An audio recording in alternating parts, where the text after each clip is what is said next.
Salut tout le monde, comment ça va? Bienvenue au Fabercast écoutez, là, je vous le cacherai pas aujourd'hui, je suis super excité parce que littéralement, c'est mon seul moment fanboy là, du podcast. Là. Je OK, commence au cool. début. Mais on a un de mes humoristes préférés, Guillaume Wagner, aujourd'hui. Puis je suis tellement content de le recevoir. Comment ça va, man? Ça va très bien, très très bien, très content d'être là. T'es toujours content de parler de MMA, mon gars. Ouais, mais c'est ça. Non seulement, en plus, c'était comme un de mes humoristes préférés, mais je me suis rendu compte en écoutant ton podcast quand t'as reçu Oli, Charles, puis tout, Ouais. que tu connais ça en maudit. Là. Je me suis rendu compte que t'es pas comme un petit fan de MMA sur le side, là, une fois de temps en temps, t'écoutes ça, puis tout. Tu connais des gens, t'es capable de parler genre des fighters que juste le fait que tu saches chez qui ce dude-là, je le sais que tu connais l'affaire. Fait que c'est ces discussions-là que j'essaie d'avoir avec le monde parce Ouais, que. ouais, ouais. Ben moi, écoute, ça fait pas si longtemps que ça que je suis ça, mais je suis assez monomaniaque. Fait que, tu sais, quand j'ai commencé à suivre ça, je check tout, là. Tu sais, je check tout, les cartes au complet. Des fois, je check des trucs, des Submission Underground, je sais pas, Ah Cage ouais, c'est ça. Warriors, je check ça, tu sais. Pas toutes, là, pas assidûment, là, ces affaires-là, mais mettons, les cartes UFC, j'ai check tout. Fait que mais ça fait pas longtemps. Moi, je suis plus un fan de boxe à la base. Puis j'ai switché dans les dernières années parce que la boxe nous donne rarement les combats qu'on veut. Ça devient frustrant un peu. Je suis encore la boxe parce que c'est facile à suivre parce qu'il y a tellement pas beaucoup de gros combats. On dirait qu'il y en a comme 4 par année. Là, fait que c'est pas bien dur à suivre. Mais ouais, la UFC en particulier là, me feed plus mon besoin de combat que la boxe. Ouais, c'est un cheminement qui est quand même classique là, de passer de la Ouais. boxe au MMA. J'ai de la misère avec la boxe. Moi je suis un peu Ah ouais. le genre de gars qui va écouter les quatre combats qui se passent dans l'année, puis pas le Mhm. reste. Puis tabarnouche, on dirait, même le combat que je me rappelle le plus, là, vraiment, je pense que c'est Canelo contre Gennady Golovkin. Ouais. Il me semble que c'est un bon fight, la Ouais. première fois, puis je ne sais pas pourquoi. Au bout de 6 rounds d'un combat de boxe, souvent, Ouais. là, Ouais. Ouais. je commence à gosser sur mon sel, à moins Je te comprends. écouter. Je trouve ça long. Ouais, c'est long. Je trouve ça C'est long. long, ça a ses qualités et ses défauts en même temps. Je trouve que vu que c'est long, il y a beaucoup de switch de momentum dans un combat de boxe. C'est plus subtil, ouais. Ça peut être plus dramatique, je trouve. Tu sais, un bon combat de boxe, pour moi, c'est dur à battre. Là. Tu sais, j'ai trouvé que, tu sais, mettons, Deontay Wilder contre Tyson Fury, le premier, c'est quelque chose. Ouais, ça, c'était quoi, C'est là? dur de faire ça en MMA. Tu sais, c'est vraiment avoir beaucoup de switch dans un combat comme ça, que ce soit aussi émotif, puis nous tenir en haleine pendant aussi longtemps, parce que tu as raison, c'est vraiment long. Fait que quand c'est bon, c'est bon. Mais moi, je pense qu'il faut recommencer avec la boxe pour aimer ça. Si tu es un fan de MMA en même temps, moi, c'est vraiment parce que j'ai commencé avec ça, puis j'ai vraiment j'ai un amour très profond pour la boxe. J'aime le décorum aussi, j'aime l'aspect un peu parce que la UFC, c'est très standardisé là, pour moi. Là, Non, c'est ouais. comme tout le monde a le même commanditaire, puis tous les octogones sont pareils. Puis ça file monopole. La boxe, ça file un peu plus tout croche, ça file un petit peu plus qui est promoteur véreux. Ah, Il y a de quoi que j'aime là-dedans. Tu sais. le plus drôle, je trouve, c'est vraiment. Puis ça rajoute au fait que c'est super long, là, mais les entrées. Tu sais, quand il y a un Ouais, combat, comme justement Wilder Fury, mais le deuxième, les entrées. L'autre, il se fait porter sur un trône. L'autre, ça il c'était arrive nice. déguisé en genre en Black Panther, je ne sais pas trop, là, je connais pas trop ça, mais en genre de super-héros. Avec Ouais, ouais, ouais, une c'était une espèce de super-héros black, là, ouais. costume à genre 25-30 livres sur le dos, puis c'est Ouais, ouais, puis le gros. après, il a dit que c'était à cause du costume, il avait les jambes lourdes, mais moi, tu vois, justement, ça, j'aime ça. Ça, je trouve ça nice. Je trouve qu'il manque de ça en UFC. Tu sais, je trouve que les entrées en UFC sont un peu plates. Par contre, ça s'enchaîne vraiment mieux. Des cartes UFC, c'est comme il n'y a pas de niaisage, on s'en va à pause, on revient, les entrées rapidement, puis tandis que la boxe, c'est long des fois. Là. S'il y a un KO trop rapide en boxe, ils vont étirer pendant 45 minutes avant le combat principal parce qu'ils veulent absolument qu'il commence à 11 heures, bien souvent. Là. Fait que c'est long. Hier, il y avait la première carte de boxe depuis longtemps, c'était Shakur Stevenson qui revenait en action. Puis c'est ça, je me suis rappelé c'était quoi les cartes de boxe. C'était super long. Puis les combats préliminaires sont pourris. C'est à Ah, il chier. n'y a, C'est vraiment. y a pas de ça, hein? C'est des semi-prospects qui se battent contre des. Puis là, je veux pas dire le mot jambon parce que c'est vraiment pas fin, là, parce que c'est du monde qui travaille fort aussi, là, mais tu sais, sont déclassés complètement, puis tu attends le KO, puis c'est tout. Puis il n'y a pas d'enjeu, je veux dire, il n'y a pas de raison d'écouter ça autre que faire que « Ah, OK, lui, je peux percevoir qu'il y a quand même du talent à travers ce combat ridicule-là, tu sais. » Puis il y a juste le combat principal qui est intéressant. Puis bien souvent, même le combat principal, c'est un peu quelqu'un qui est overmatch. Là. Puis c'était le cas hier encore. Shakur Stevenson, il a comme détruit le portoricain que j'oublie le nom. Là. Tu vois, le Caballero. C'est la première fois que j'entendais parler de lui. Mais ouais, c'est long ces cartes-là, puis ça s'étire, puis les commentateurs qui patchent entre chaque combat à parler à l'infini d'affaires qu'on ne sait même plus de quoi ils parlent. Fait que ouais, il y a vraiment tout cet aspect-là, mais je sais pas, il y a quelque chose de folklorique là-dedans que j'aime bien aussi en même temps. Fait que puis il y a aussi l'aspect que la boxe, c'est très mondial aussi. Tu sais, tu as des cartes un peu partout dans le monde, tu as un peu des promoteurs de partout dans le monde. Tu sais, mettons, la UFC, ils vont aller à l'étranger de temps en temps, puis ils vont l'annoncer, puis tout ça, mais crime. C'est rare quand même. Là, une carte à Montréal, ça fait une éternité, puis on n'en aura pas pour un bout, je pense. Fait que c'est ça, c'est plus accessible, je trouve, c'est plus démocratisé parce qu'il n'y a pas de monopole. Ouais, le UFC, c'est vrai, ce qui est drôle, c'est qu'ils se pètent des tripes. Genre, par Ouais. rapport aux fighters qu'ils ont, là, Mm-hmm. comme là, il y a de plus en plus de Russes, mettons, là, qui deviennent champions, qui deviennent très bons. Fait que là, cette année, avant le Corona, justement, il y avait, je pense, un UFC au Kazakhstan là, qui était Ouais. prévu. Fait que là, c'est comme, là, c'est leur trip de on va aller dans cette région-là parce qu'on a des fighters qui vont vendre dans cette région-là. Ouais. Comme avant, il y a eu le gros trip au Montréal, tous les plus gros pay-per-view à Montréal quand c'est GSP. Mm-hmm. Comme, Ils je pense développent que des marchés, je pense. ouais, c'est Ils ça. essaient de développer. C'est plus business, là, tu sais. Exactement. Puis, tu sais, ils iront pas quelque part s'ils pensent pas pouvoir vendre avec quelqu'un de là-bas. C'est Ouais. à l'étranger, souvent, là, parce que des fois, il y a des cartes bâtards à genre Omaha, là, des places de même. Ouais, Là, ouais. c'est pas trop comment ils se sont retrouvés là. Mais, ouais, c'est bizarre. C'est vrai qu'ils sont centralisés vraiment aux States, à Vegas, Ouais, quelque chose de. Vegas en particulier. Ouais, ouais. Mais moi, mon amour du MMA, là, j'allais dire la UFC, mais c'est le MMA en général, ça a commencé à Vegas, en fait. Moi, c'était à mes 30 ans, mes amis s'étaient tous mis ensemble, puis ils m'avaient acheté un billet d'avion, puis un billet pour aller voir GSP contre Johnny Hendrix. Oh Ça shit! remonte en 2013, ça.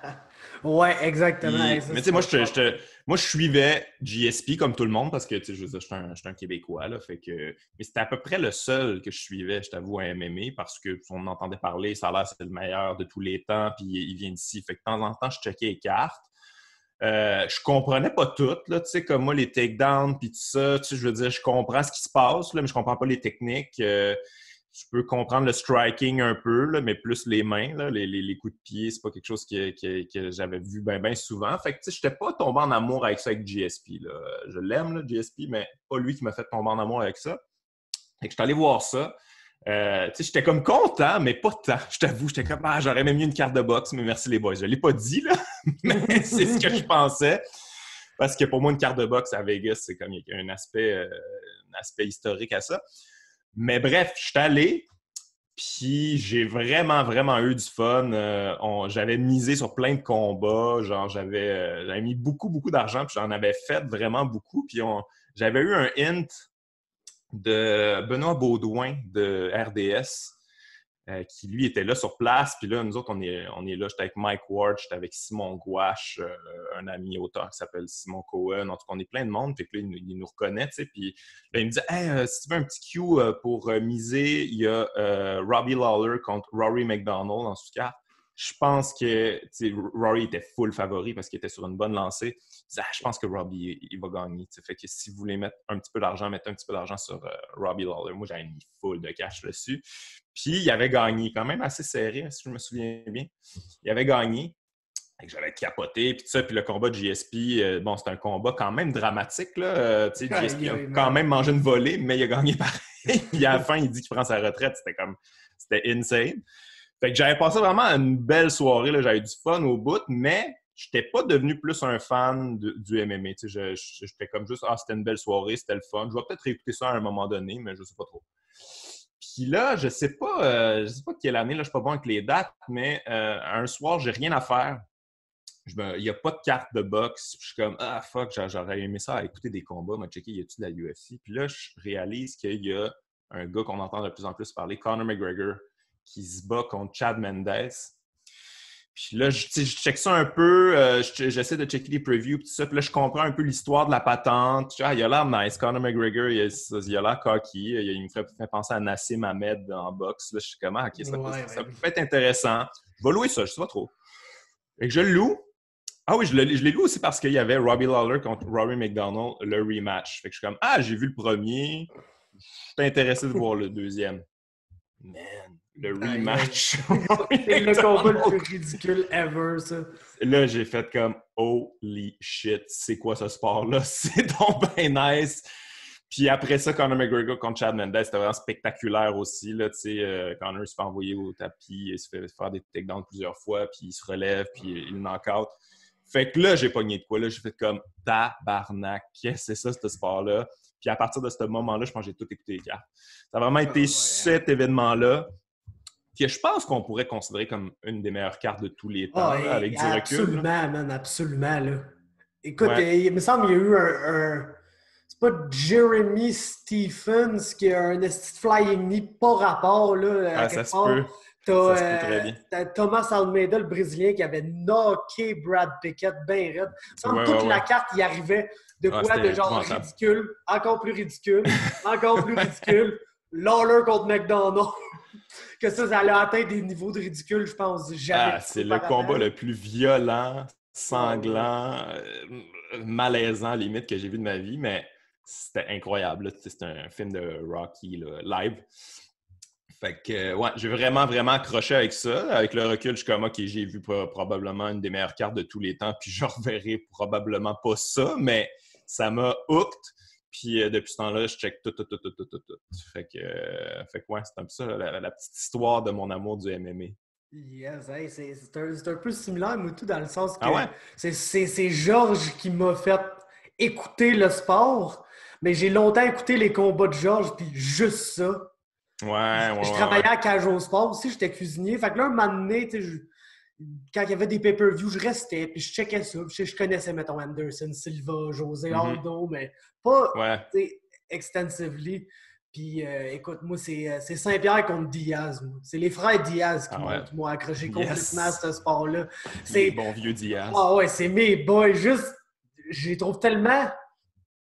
Dans un sport où tu as plein de gars qui essayent vraiment de se créer une gimmick, qui essayent vraiment de se créer un personnage pour se rendre intéressant, puis eux, man, ils essayent même pas. Puis c'est les deux grands personnages de l'histoire là, du sport, mais juste parce qu'ils sont naturels. Juste le fait d'être eux-mêmes, là, t'es comme ces deux des spéciaux qui existent, puis il y a juste eux qui sont capables de faire les affaires comme ils le font.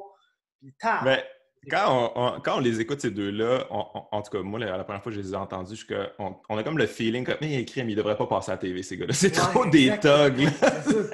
C'est des fumeux de potes, des thugs. Ils ont la pire. Ils sont pas présentables, mettons. Ils sont pas présentables à la télé, mais ils sont obligés de les présenter parce que, ils sont bons, ils ont du talent, puis ils sont vraiment well-rounded aussi. Là. Puis,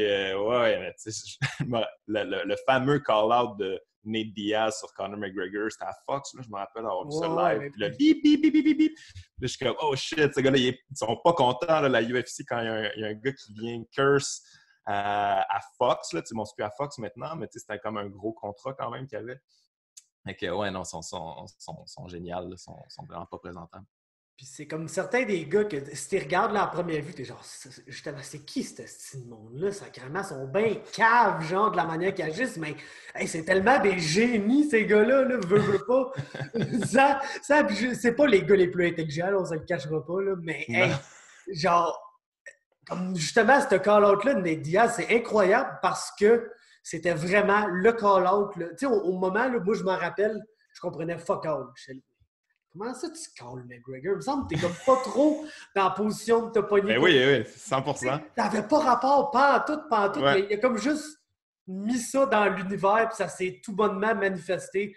Because MMA, il y a tout le temps quelqu'un qui te plaise, un esti d'affaires par rapport qui arrive, puis là, oh, changement de dernière minute, puis genre, Nate Diaz aussi, il l'a envoyé chier l'autre jour. On va essayer Nate Diaz. Ouais, puis il est tout le temps prêt. On le sait qu'il est tout le temps en shape. C'est ça, ils sont exactement des marathoniens, eux autres, là, sont tout le temps en train de courir dans les montagnes, font des Ironman et tout. Fait que... Mais tu sais, tu dis qu'ils sont pas super bright, puis je suis quand même d'accord avec toi, mais en même temps, je pense qu'ils sont fucking bright dans le sens que je pense qu'ils sont à un niveau de plus que nous autres. Parce que tu sais, faire ça. Ces affaires-là sont incroyables. Là. Ah ouais, lui, il connaît la game, là, il comprend qu'il faut qu'il mette son nom out there, puis c'est en faisant des statements comme ça, puis qu'on va. Tu sais, je me rappelle le lendemain qu'il avait fait ce statement-là. Plein de monde que je connaissais sur mon Facebook, tout ça, des gens qui suivaient ça plus ou moins, mais qui étaient tombés dessus, ils étaient pistes après lui, ils étaient comme, c'est qui ce style-là? Pour qui il se prend? Genre, il vient de scraper sa carrière, genre, sacré de même à TV, dire n'importe quoi, call out une grosse vedette que tu n'auras jamais, t'es un cap, tout ça. Mais j'étais comme, oh shit, le gars, il a du heat, là. Moi, j'étais un gars qui tripe sa lutte professionnelle aussi, là. Le gars, il est devenu un heel, là, tu sais. C'est bon être un heel parce que ça fait vendre. Puis c'est ça, il pouvait s'en servir à dernière minute comme pour remplacer. Puis finalement, il a vraiment fait la job. Fait qu'ils sont vraiment brillants là-dessus. Puis là, juste le fait que Nate Diaz a toujours voulu plus d'argent, négocier ses contrats super serrés, Nick aussi. Là, tout le monde suit ça là, tout d'un coup. Là. Il y a un mouvement là, en ce moment. John Jones veut plus d'argent. Masvidal veut plus d'argent. Puis je sais pas si tu as vu ça, mais Nate Diaz il a écrit sur Twitter comme « Ah, vous êtes rendus des grands garçons, comme vous êtes grown-up, vous êtes rendus des adultes. Félicitations, bienvenue dans mon clan finalement. » Parce que tout le monde chiait sur Nate là, qui négociait serrer ses affaires, puis comme il vaut pas ça, puis tout ça, mais il est brillant. Je veux dire, c'est quand même des commotions cérébrales. Tu n'iras pas te prendre ça pour rien. Là. Non, puis tu sais, le nombre de temps justement, il se prend pour qui lui, nanana, puis t'as Dana qui dit. Et puis ça le bite in the ass solide, là, mais la fameuse quote, là, he's not a needle mover, he's not like his brother. Genre. Puis finalement, le gars a juste turn out. Il a littéralement turn out à être la deuxième plus grosse star dans le sport, là, en termes de vente de pay-per-view puis tout, là. Ouais. Ce gars-là, il est là, ça vend des pay-per-view contre Masvidal, ça s'est vendu. Genre comme personne ne pensait vraiment que ça allait se vendre. Puis, Masvidal, il est hot, son knockout était fou, mais c'est pas à cause de lui. Là. Ça fait 15 ans qu'il est là, le gars, puis il n'a jamais vraiment vendu avant ce moment précis-là. C'est beaucoup à cause de Diaz. Puis, les deux, ils ont réussi à créer vraiment la gimmick comme anti-establishment. Moi, je suis contre le pouvoir. Le boss, il est contre moi. Puis moi, je suis comme le petit rebelle là, qui est toujours en opposition avec peu importe qui est au pouvoir. Puis dans la communauté MMA, c'est une gimmick qui paye. Non, c'est payant. Il y a beaucoup de gens qui relate. Là. Moi, je relate au bout. J'adore ça. Là, comme... Mais tu sais, moi, je viens de la boxe aussi. Là, fait qu'ils se font tellement fourrer les pro fighters UFC. C'est épouvantable. C'est quoi? C'est 13% des revenus qui leur revient? Quand dans tous les sports professionnels, c'est 50-50 là, à peu près. Là, bon, c'est sûr que c'est différent, là, la NBA, puis ils ont des syndicats et tout ça. Mais même en boxe, il n'y a pas de syndicat, rien. Je veux dire, une grosse star, ça fait des gros montants. Puis je pense que c'était ça l'affaire avec John Jones. Dana White, il dit « Ah, il veut l'argent, still Deontay Wilder. » Comme c'était ridicule. C'est comme « Hey man, de quoi tu parles? Toi-même, tu as dit que John Jones, c'était le meilleur de tous les temps. Ton meilleur pound for pound, tu veux pas le payer le prix de genre un heavyweight qui est même plus champion, là, c'est pas un des plus grands de tous les temps. Là, Deontay Wilder, je l'adore. Là, il y a des KO, puis il est spectaculaire, mais il attire même pas personne. Il n'y a même pas personne qui va voir ses combats. C'est pas mal Fury qui l'a mis au monde. Ça fait que tu veux pas le payer ça, ben là, tu viens d'avouer que tu fous tout le monde. Là. Je suis vraiment désolé de te le dire. Ah, ben oui, c'est exactement ça. Moi, je suis tellement content que ça arrive en ce moment parce que c'est tellement un de mes chevals de bataille principal parce que veux pas.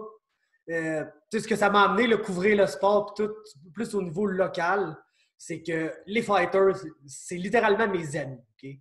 C'est sûr, moi, tout, je m'entraîne, je fais du jiu-jitsu, tout. Fait ça me permet de m'entraîner avec eux, puis tout. Ça fait que les gars, c'est mes chums. Si je les aime, c'est du bon monde, puis j'ai leur succès à cœur. Puis il n'y a personne qui fait une scène dans ce sport-là. Puis je comprends pas comment. Tu sais, sacrément, man. Pourquoi tes gars crèvent de faim de même. Puis l'autre jour, j'en parlais justement, j'avais Charles Jourdain là, sur le podcast, puis on s'ostinait pas, mais un peu peut-être, parce que Charles est vraiment une petite mentalité. Là. Lui, des gars comme lui, ils n'auront jamais de problème. Tu comprends? Charles, il est warrior. Il sait déjà dans sa tête qu'il mérite l'univers au complet, puis il va juste aller à le chercher, genre. Il va jamais être le gars qui va attendre qu'on lui donne ce qu'il pense qu'il lui est dû. Fait que ce gars-là, je veux dire, il n'aura jamais de problème avec lui. Fait que je le comprends d'avoir la mentalité plus hey, si tu veux de quoi, il faut que tu ailles le chercher. Puis il n'y a personne qui va te donner un chèque de 100 000 c'est de même pour le fun. Mais moi, mon argument de base, c'est il manque un zéro sur la paye de tout le monde. Littéralement. C'est clair. Puis, il y a tellement de gars que je le sais pour un fait là, qu'il y a des combats qui, des fois, sont moins bons qu'ils pourraient être pour la simple et unique raison que le gars, puis tout le système de paye est fucké. Là, tu gagnes, tu as la moitié de ta paye garantie, puis tu as l'autre moitié de ta paye si tu gagnes. Tu gagnes. What the il y a des gars qui ont littéralement besoin de toute leur paye pour manger. Ben oui. T'sais? Fait que ces gars-là, quand ils sont un peu au pied du mur, ça se peut justement qu'ils se mettent à lutter en malade puis qu'ils hump out un esti de boring decision, sachant qu'il paraîtra pas super bien à la TV, mais au moins, il va avoir tout son cash. Ouais, non, mais c'est hallucinant en plus. Je veux dire, il y en a qui ont d'autres jobs, tu sais. Ouais, c'est T'es en UFC puis t'as no job. T'es pas genre dans la plus grande fédération de MMA au monde, puis ils payent tout croche de même. Non, c'est absolument hallucinant. Toute l'affaire des fight bonus, là, c'est ça? On dirait vraiment une affaire d'exploiteur, là. Si tu me donnes la bonne TV, moi te donner 50 000. 50 000? C'est donc bien de la merde, tes bonus. C'est quoi, de quoi tu parles, 50 000? Les gros combats intéressants. Penses-tu vraiment... Penses-tu qu'Arturo Gatti contre Mickey Ward, qui n'étaient même pas des tops, là, c'était payé 50 000 pour nous donner ça. Je veux dire, des combats spectaculaires comme ça vaut plus que 50 000. En tout cas, c'est vraiment absurde. C'est des patchs pour... C'est de la poudre aux yeux pour les gars pour leur faire croire qu'ils sont payés correct. Puis, mais c'est dommage. Mais en même temps, les top dogs sont de mieux en mieux payés, je pense. Là, je veux dire, des gars comme Connor savent négocier leur contrat. Là, puis... Mais bon, lui aussi, là, tu le vois, là, lui aussi, il ne veut pas revenir. Il dit qu'il a pris, ça fait 8 fois qu'il prend sa retraite, là, mais c'est comme son pouvoir de négociation. Mais lui, avec, il est tanné. Hein. Mais tu sais, c'est vraiment absurde en ce moment ce qui se passe parce que le levier de négociation de Dana White, c'est comme on est en temps de COVID, j'ai plus de gate. Ouais, mais tu n'as jamais donné de pourcentage sur la gate, ces gars. Tu leur as jamais rien donné de la gate. Fait que c'est ton hostie de problème. Crise-nous patience avec ça. Fait que là, il veut baisser la paye des gars parce qu'il n'y a pas de gate. C'est comme, man, t'es-tu les Sopranos? Qu'est-ce qui se passe? C'est vraiment absurde ce qu'on voit en ce moment. Moi, je pense que quand la UFC a été vendue pour 4 milliards, les gars auraient dû faire comme, OK, on va faire un petit syndicat parce que là, vous faites beaucoup trop de cash, puis nous, vraiment pas beaucoup. Ouais, mais il y a un lawsuit là, contre le UFC en plus des anciens combattants. Je pense que c'est genre Kung Lee qui est là-dedans, Nate Quarry. C'est vraiment des vieux gars. Ouais. Puis, écoute, man, les chiffres qui sortent en cours, là, justement, du split des revenus, puis tout, ça n'a aucun bon sens, man. Considérant que, tu sais, l'UFC a littéralement, je pense, en Amérique du Nord, parce qu'en Asie, tu as One FC puis tout, qui font quasiment de la belle business là-bas. Là. Mais en Amérique du Nord, je pense 90% de tout l'argent qui va dans le MMA, c'est à l'UFC qu'elle va. Ils ont 90% des revenus associés au sport, littéralement. Chris, man, là, en ce moment, là, c'est comme en fin de semaine, Charles Jourdain se bat. Je sais pas si tu as vu la carte, là, mais c'est la pire affaire que j'ai vue de tout. Ouais, c'est la pire que j'ai vue, ouais. Genre du main event hey, il y a des noms, là, que même moi il faut que je reste au courant, il faut que je sais des prédictions là, à toutes les crises de semaine. Puis il y a des noms là-dessus que, man, c'est même pas genre, lui, c'est un nouveau, je le connais pas. Oui, lui, là, je le sais qu'il s'est battu 2-3 fois, mais il est tellement nowhere que je me rappelle aucunement de c'est quoi son style de faire parce que c'est juste pas un gros calibre de combattant. Puis, non, écoute, le main event, il pourrait être le premier combat d'un early prelim que ça m'exciterait autant, tu comprends? Là, c'est comme Jessica High contre Cynthia Calvillo. OK, je vais l'écouter, mais... Genre, Sean O'Malley contre Eddie Wineman, là, c'est plus un main event que ça. Mais big time. Mais tu sais, moi, je vais vraiment l'écouter pour Charles, là, cette carte-là. Là. C'est vraiment mon highlight de cette carte-là. Mais c'est le seul combat intéressant pour moi avec Carl Robertson contre Vettori aussi. Là. C'est quand même pas si pire, là, mais... Ouais, ben, on dirait que je peux pas truster Marvin Vettori de vraiment donner un bon fight, genre. Ouais, non, regarde, je suis avec toi, là. Ça va être la responsabilité de Robertson. Ouais, exact. Mais tu sais, que tu sois 17 ou pas, c'est le highlight de la carte, là. Charles contre André Fili. C'était moindrement vu le style des deux. C'est sûr que ça va être Peter Ray Borg. Qu'est-ce que t'en penses, toi? Qu'est-ce que t'en penses? Man, j'ai un bon feeling. Moi aussi. J'ai un très bon feeling. Moi, Charles me l'a déjà dit, là, parce que c'est quand j'avais bet contre lui, quand il s'était battu au TKO contre Matarlo, je pense. J'avais prédit qu'il allait perdre. Parce que, man, Matarlo, là, il mesure comme 6 pieds 3, là, 145 livres. J'étais là, je sais pas comment il va dealer avec ce reach-là. 6 pieds 3, c'est un bon gars de Muay Thai, bon jab, des bons outils pour garder sa distance, là, des bons body kicks, des bons kicks partout. Ça va être dur pour Charles de rentrer dans ce range-là. Man, il te l'a allumé, là, il te l'a allumé bien raide. Puis après le combat, il m'a dit, man, combat de debout, combat de striking, bête jamais contre Charles Jourdain, je te le dis. Puis, tu sais, André Fili, autant... Il y a des combats qu'il a gagnés ou qu'il a perdus de façon très serrée parce qu'il s'est bien débrouillé dans le grappling. Puis ses adversaires pensaient peut-être un peu le prendre de court de là. Puis c'est un meilleur grappler finalement que les gens s'attendaient. Fait que, le combat était plus difficile. C'est pas ça qui va arriver avec Charles. Là. Charles n'essaiera pas de le grapple. Mm-hmm. Puis il est tellement opportuniste, là, ce jeune-là. Là. C'est incroyable. C'est une des personnes que j'ai vu se battre qui est le plus capable de reconnaître une opportunité de même puis juste sauter dessus puis sortir de quoi de son chapeau. Qu'ils soient en train de gagner ou qu'ils soient en train de perdre ou qu'il se passe n'importe quoi dans le combat. Il est toujours focus puis le fait que ça va sûrement échanger debout pendant 15 minutes. Charles va juste avoir 15 minutes pour trouver son spot. Puis André Fili a donné des opportunités de se faire finir avant puis s'est fait finir avant. Fait j'ai confiance. Mais quand même, ouais, c'est ça. Niaise pas avec Charles, pareil. Colin, quand il est arrivé à 155, c'était ça à 155 ou? Ouais. Contre Desmond Green, c'est comme... Oh ouais, tu commences avec ça. Pourquoi t'as dit oui à ça? C'est même pas ton poids. Là, tu leur fais un solide tout de suite en partant. Là. Je comprends qu'ils vont l'apprécier. Dans sa ville, en plus, man. Non, c'est vrai, c'était dans son hometown. Puis, tu sais, Desmond Green, là, fait pas bien paraître personne. Là. Non. Tu sais, comme je disais tantôt, il y a des combattants que, d'après moi, si tu payes plus, ils vont donner des meilleurs combats parce qu'ils seront pas inquiétés de savoir s'ils vont manger ou pas. Puis, t'as Desmond Green.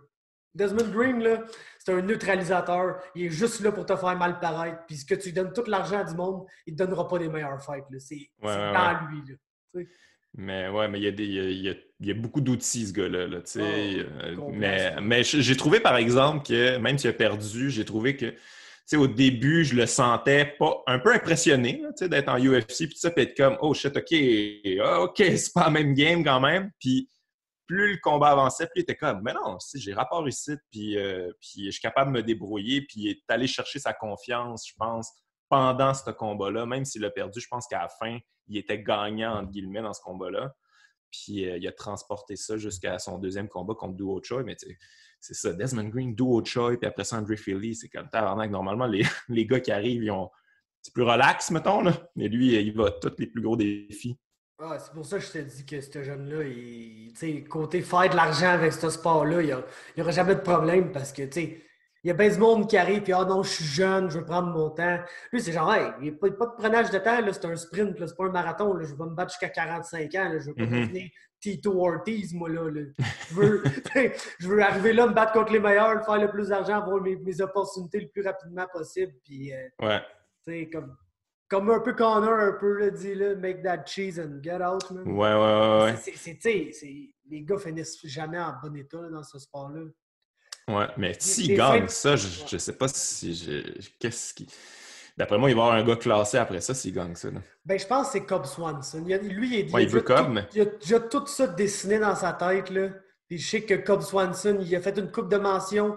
Puis Cobb, il a même envoyé un tweet là, récemment, là, quand le fight était annoncé. Puis il a dit un Jourdain, man, gagne ça. Puis je vais être à l'écoute. Puis après ça, on va pouvoir faire notre fight. Puis lui, je pense que c'est son idole, là, Cobb Swanson. Ouais, il m'a dit ça. Il m'a dit ça sur mon podcast. Mais... c'est vraiment son bucket list fight. Puis après, il m'a dit qu'il checkait... ça, je sais pas. Je trouve ça cave, mais c'est Charles. Là. Il checkait pour Barboza. Ah ouais? Ouais. OK. Mais Barboza, je pense qu'il a fait... il a fait le move. Il est rendu à Ouais, Il, il est il- rendu à 145. Puis il OK. aurait dû gagner son combat d'ailleurs, là. Hey, man, cette carte-là, là, tu sais, moi, je mise. Les Là. décisions, man. Les trois, ben, non, plus que trois controversés, mais en tout cas, je me souviens, Vera, Ouais. Angela Hill, puis ça, Barboza. Moi, j'avais Oh. misé sur ces trois-là. Ils ont toutes peste. J'étais piste, mon gars. J'étais comme, mais pourquoi j'écoute ça si vous donnez les pires décisions qu'il n'y a pas? Tu sais, pour moi, c'était trois évidentes. Une sur le tas, c'est correct, là, mais les trois, c'est comme fuck off. Là. C'était n'importe quoi. Ouais, pauvre Barboza. Ah, C'est pas son break. Non, mais ça, c'était Man, le il a failli l'assassiner. Mais oui, c'est ça. Puis il Hey, perd. mais c'est le Florida effect, là. C'est sûr qu'il allait avoir de la fuckery quand tu présentes 3 cartes en une semaine en Floride. Puis, of Ouais. course, man, c'est la commission athlétique qui représente le mieux l'état dans lequel elle se trouve, là. Il n'y a, jamais Tu fais n'importe rien, quoi. il y a jamais rien de normal qui se passe là. Ouais. C'est comme la place que, tu sais, comme mettons, tu as New York, qui est vraiment très récente là, en MMA, puis que ils font des gaffes, c'était là, mais c'est comme des gaffes de bon cœur quand même. Là. C'est comme ils essayent de bien faire les choses, puis que tout soit fait. Puis là, ils vont faire un estime move qui n'a pas rapport, mais les intentions derrière ça étaient quand même bonnes. En Floride, c'est littéralement la commission qui va fermer les yeux sur un drug test failed jusqu'après le combat pour pas trop faire chier le promoteur en annulant son combat.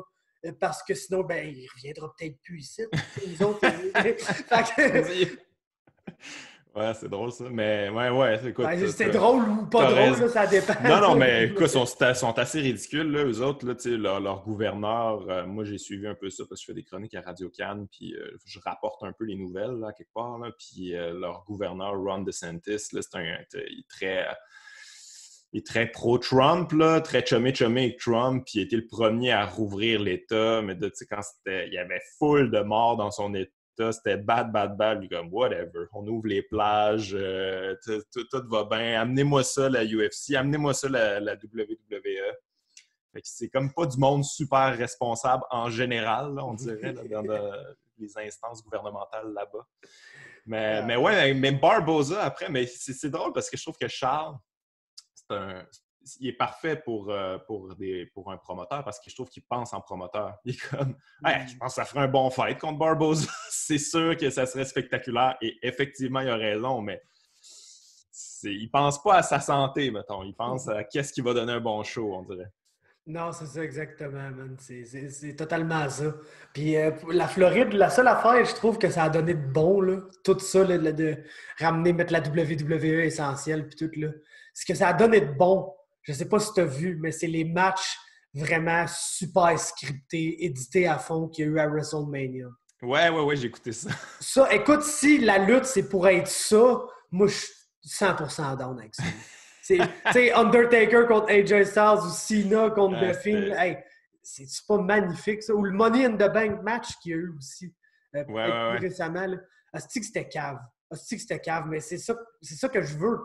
Genre, on dirait la lutte. Moi, tout, j'étais un fan de lutte depuis longtemps, mais j'ai toujours plus été fan des affaires vraiment stupides qui arrivaient que de, tu sais, mettons, Undertaker contre Shawn Michaels. C'est que tout le monde dit que c'est vraiment un bon match de lutte, mais je vais toujours mieux aimer de quoi de vraiment crissement ridicule, là, des promos, des affaires over-scriptées qui n'ont pas rapport que les matchs de lutte en tant que tels. Puis, moi, on dit que je trouve ça excellent. Là. Il y a même eu le... Comment c'était AEW, l'autre promotion. Ouais. Ils ont fait le Stadium Brawl là, dans le stade des Jaguars, qui était assez drôle parce que c'est juste un méga flex là, du propriétaire des Jaguars qui est genre hey, checkez mon stade, il est vraiment nice. Ils vont vraiment aller partout, les places super nice dans le stade pour être sûr que tout le monde le voit. Mettre mon logo partout. Puis, mais écoute, ils se sont permis de faire des affaires qu'on ne voit pas souvent dans la lutte avec un crowd puis tout, puis je trouve ça tellement excellent. La lutte, faut que ça soit over the top. Là. Ouais, mais je suis content que ça existe, eux autres. Là. Je suis content qu'ils aient parti ça, puis qu'ils essaient de faire les affaires différemment, puis qu'ils essaient de faire avancer ça. Parce que moi, la WWE, je t'avoue que ça fait un bout que j'ai checké ça, parce que c'est ça, là, c'est très standardisé. On dirait que tout le monde a la même toune d'entrée. Là. Ça paraît que c'est la même personne qui fait les costumes. Aussi, tout est pareil. Du monde, pas de personnalité. Tout est ultra scripté puis pas real. T'sais. Moi, genre, je viens de je viens c'est comme NWO, puis tout ça, là, quand c'était un petit peu plus l'envers du décor, puis un petit peu plus real. Je sais que ils l'ont trop fait, ça, puis à un moment donné, il faut faire autre chose. Mais j'avais un peu décroché, mais c'est ça, le WrestleMania, je l'avais checké parce que justement, quand je te disais tantôt, je fais de la radio, il faut que je rapporte ce qui se passe. Puis c'était quand même un gros événement. C'était le premier événement live depuis un bout. Fait que j'étais comme, bon, il faut que j'écoute ça, le WrestleMania. Je vais en parler le lendemain à la radio. Je me suis fumé un bat. J'ai écouté ça. Je suis comme, hey man, j'ai pas bad trippé, j'ai bien trippé, mais je capotais. Je suis comme, qu'est-ce que c'est ça? Qu'est-ce qui se passe? C'était écœurant. Kevin Owens m'a fait tripper, là. Ouais. Ça, Moi, je le c'est à trouvais cause... écœurant, ce gars-là. C'est lui qui m'a fait réécouter la lutte. Là, moi, j'étais un gros fan dans le temps quand j'étais plus jeune. J'ai vraiment trippé sur Edge, là, étrangement. Là. Edge, Ouais, c'était mon lutteur Edge. préféré. Là, le temps des Ouais, grosses il est feuds avec nice. Cena puis tout. C'est écœurant, mais j'ai perdu l'intérêt en vieillissant. Puis tu sais que le produit, ça en venait de moins en moins bon aussi. Puis là, quand Ouais. j'ai entendu que Kevin Owens était là, parce que lui, il vient de Marieville. Moi, je suis de Ouais. Saint-Jean-sur-Richelieu. C'est à côté de chez nous. Là. Fait que Ouais, c'est ouais, comme ouais. littéralement un gars de chez nous qui finissait dans la plus grosse promotion. Puis j'en ai beaucoup entendu parler parce que je fais du jiu-jitsu avec PCO. Ah ouais! Là, je l'ai Ouais! reçu, PCO. Ah, c'est un malade, man. Ce gars-là, là, C'est qui est hot, c'est PCO. du next level malade mental, ça là. Lui, là, man, il veut mourir sur un ring, puis écoute, Non, ouais. il s'organise bien. Mais il est chaud, man. C'est un vrai de vrai lutteur, là. Il va faire ça jusqu'à la fin. Je respecte beaucoup ça, je trouve. The Wrestler, là, le film The Wrestler, c'est lui, là, tu sais. Ah, absolument. Ce gars, c'est un fou. J'ai jamais vu une personne qui ne ressentait pas la douleur comme lui, là. C'est quelque chose de complètement ridicule, là. Ça n'a pas rapport. Ça n'a Le pas gars peut rapport. faire un backflip là, d'une échelle, manger le ciment parce que ses catchers sont pas là. Il se relève comme si de rien n'était. Le commotionné raide, mais c'est pas grave. Mais non. On finit le match, les boys! Ouais, mais moi, quand je le ressens à mon podcast, c'était quand j'habitais à Montréal. Je suis plus à Montréal, j'ai déménagé, mais j'avais un appart comme troisième étage, mais c'est juste des escaliers. Il n'y a pas d'ascenseur, là. Puis je le regardais monter. Je suis comme, hey man, il est magané, là. Il y a de la misère, puis tout ça. Puis je suis comme, voir qu'il lutte, cet homme-là. Il avait l'air magané, mais tu sais, il était super fin, il était allumé, il était sweet, tout ça. Puis après ça, tu checkes ses combats, il n'a pas l'air magané, il ne boite pas dans ses combats, il lutte. Là, tu sais, comme il tombe dans sa zone, je lutte en ce moment, puis j'aurai mal plus tard, tu sais. Il vit pour ça, là, carrément. Là. J'ai beaucoup d'admiration que je comprends pas trop pour PCO. Ah ouais, surtout depuis genre sa renaissance là, récemment, que sa gimmick, c'est vraiment je vais être super cave 100% du temps. Je vais être comme le gros doute de 300 quelques livres qui fait des moonsaults un peu n'importe où, puis des astuces d'affaires qui n'ont aucun rapport, tu sais. Puis moi, c'est La toujours... gimmick est bonne, la Ah, gimmick c'est est cœur, bonne. Je hein, suis hyper vieux, mais je suis comme ressuscité comme Frankenstein ou je sais pas quoi. ah ouais, puis il y C'est a une bonne Destro qui idée. t'a le boost, man, là, avec des cordes à booster, puis là, il hold le cup, puis il pète du monde, puis il no-sell tout, là, c'est cœurant, man. Ouais, non, il est C'est vraiment parfait, il est écœurant. parfait. Mais ouais, tu parlais de Kevin Owens qui Ben, t'a c'est fait... ça. Puis CEO, il m'en a beaucoup parlé là, de lui, OK, parce qu'ils ont lutté lui puis Sami Zayn, là, les trois, OK, pas ouais. mal sur la scène indépendante, là, puis tout avant qu'eux autres se retrouvent à ROH. Là. Fait que quand il a signé, j'étais là, mais là, j'ai pas le choix de regarder ça. Puis Kevin Owens, man, c'est un naturel. Là. Il est tellement bon. Puis c'est le genre de lutteur que j'aime parce qu'il est bon au micro, man. C'est quelqu'un que ça le hold back d'avoir des promos scriptés, là, littéralement. Ouais, C'est un genre de Chris Jericho, là, que tu lui donnes un micro, puis le gars, man, ouais. il va t'avoir des catchphrases for days sans même y penser. Il est juste écœurant. Ouais, c'est un vrai de vrai lutteur. Genre, il comprend vraiment la psychologie d'un combat de lutte, comment mener ça. Puis en plus, il est capable d'être acrobatique. Il y a tout. Là. Il est spectaculaire, il est rough en même temps, il est capable de bien sell. Ben, en tout cas, il fait tout comme il faut. Il me fait penser genre à la psychologie là, des vieux lutteurs, genre Bret Hart, je sais pas, Chris Benoit, puis tous ces gars-là. Là. Bon, je sais qu'il faut plus dire Chris Benoit, là, mais je l'ai dit pareil, il était écœurant. Il était bon. Ouais, Qu'est-ce que je te dis? c'est un des meilleurs lutteurs, là. Veux pas. Ouais. Mais ce genre de lutteur-là, je trouve ça vraiment nice. Je trouve ça nice qu'il y ait un retour de ça, en fait. Ouais.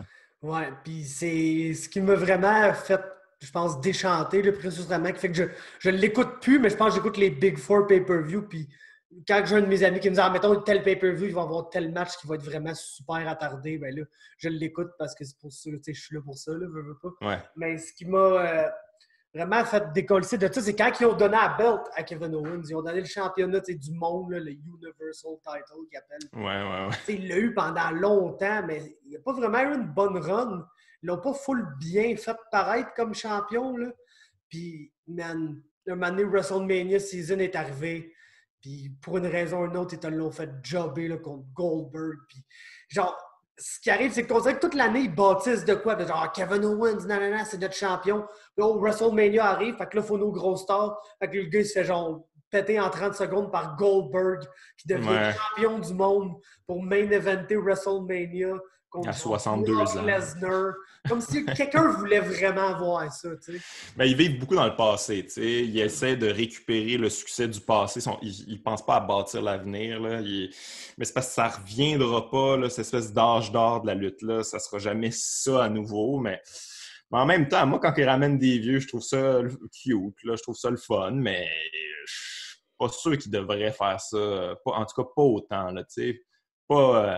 Pas faire main eventer Goldberg, justement, là, qui n'a jamais eu beaucoup de talent, là, d'ailleurs. Là. Il est vraiment excitant comme personnalité, là, mais ouais, je pense qu'ils vivent dans le passé et qu'ils ont de la misère à faire la transition comme il faut.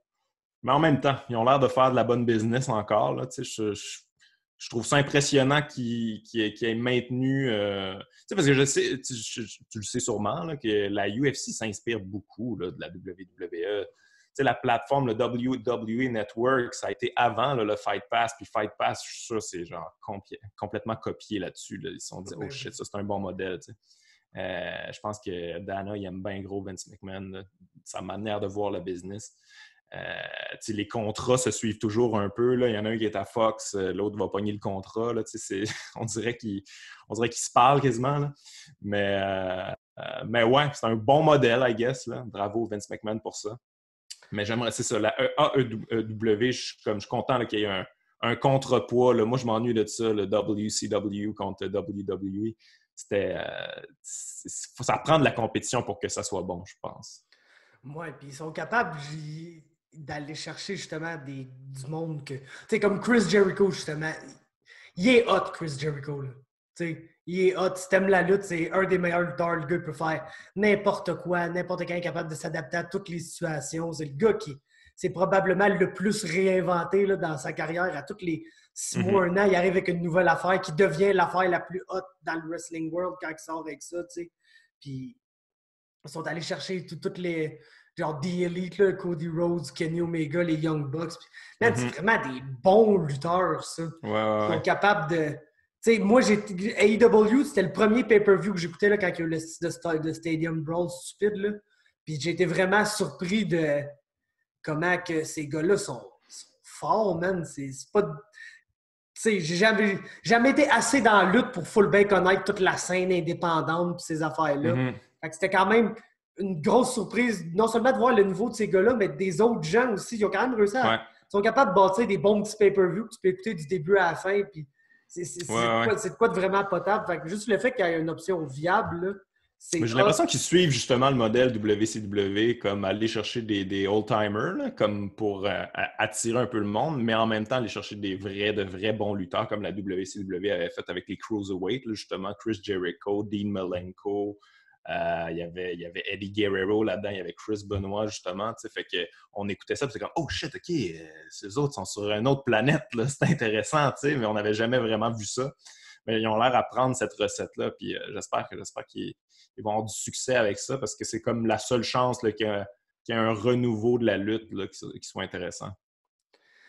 Effectivement, puis je pense que ça serait hot qu'il y ait une promotion d'MMA qui réussisse un peu.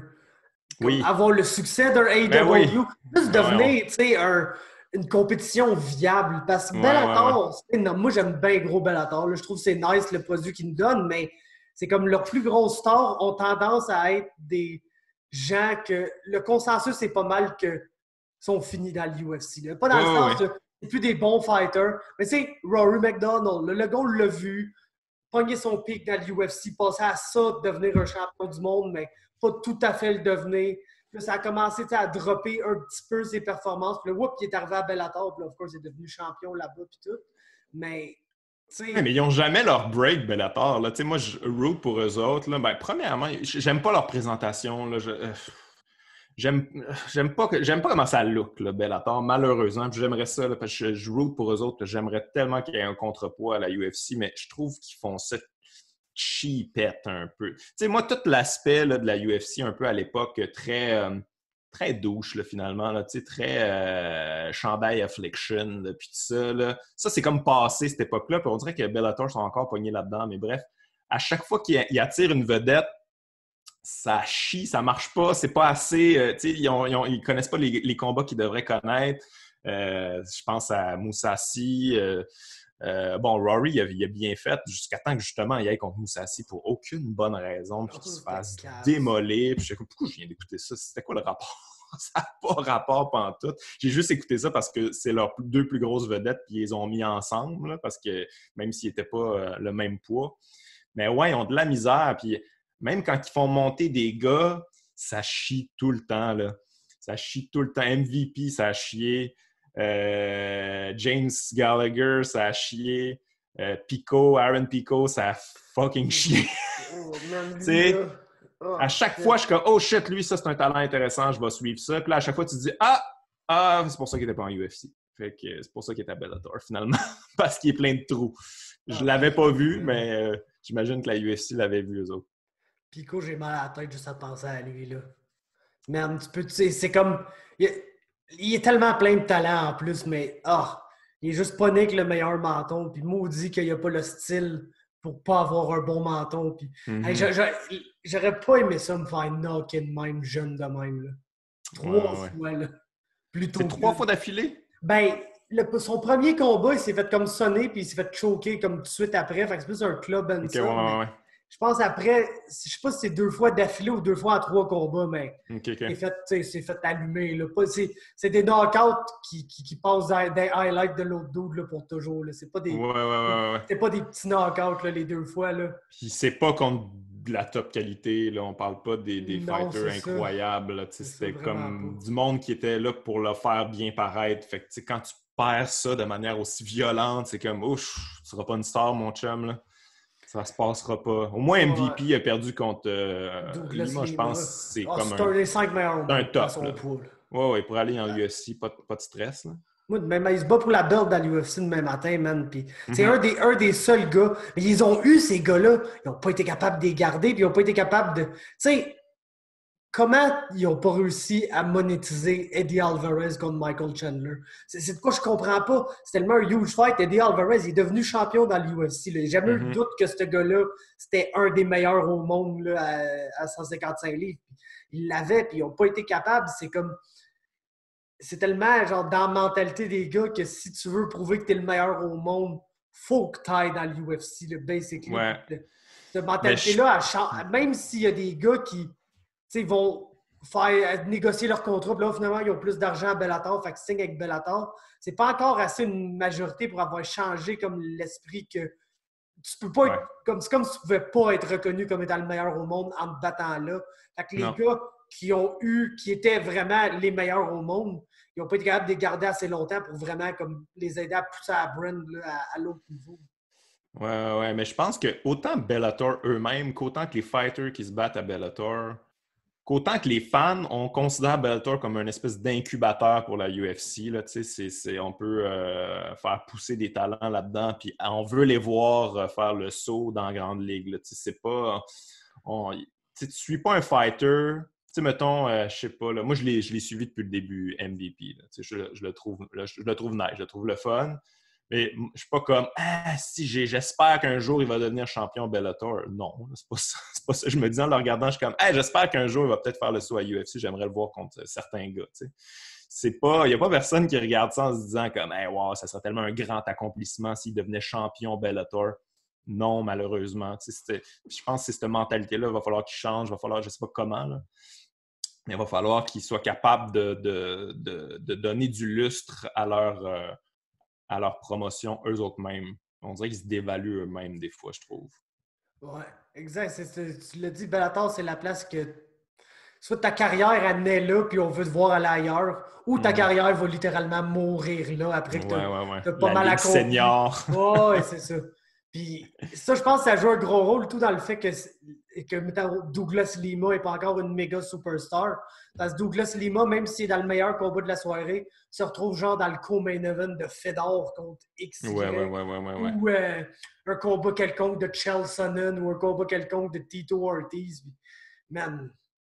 Mais moi, je pense qu'au début, c'était bon pour eux autres, là, les vieux fighters là, un peu finis là, qui viennent se battre parce que ça peut avoir un espèce de pouvoir d'attraction. Tu sais, moi, Fedor, j'ai comme ah ouais, Vlasic, je vais checker ça, il est rendu où? Tu sais, même s'il est rendu vraiment à un niveau moyen, ça m'intéresse quand même, dépendamment de contre qui vous le mettez.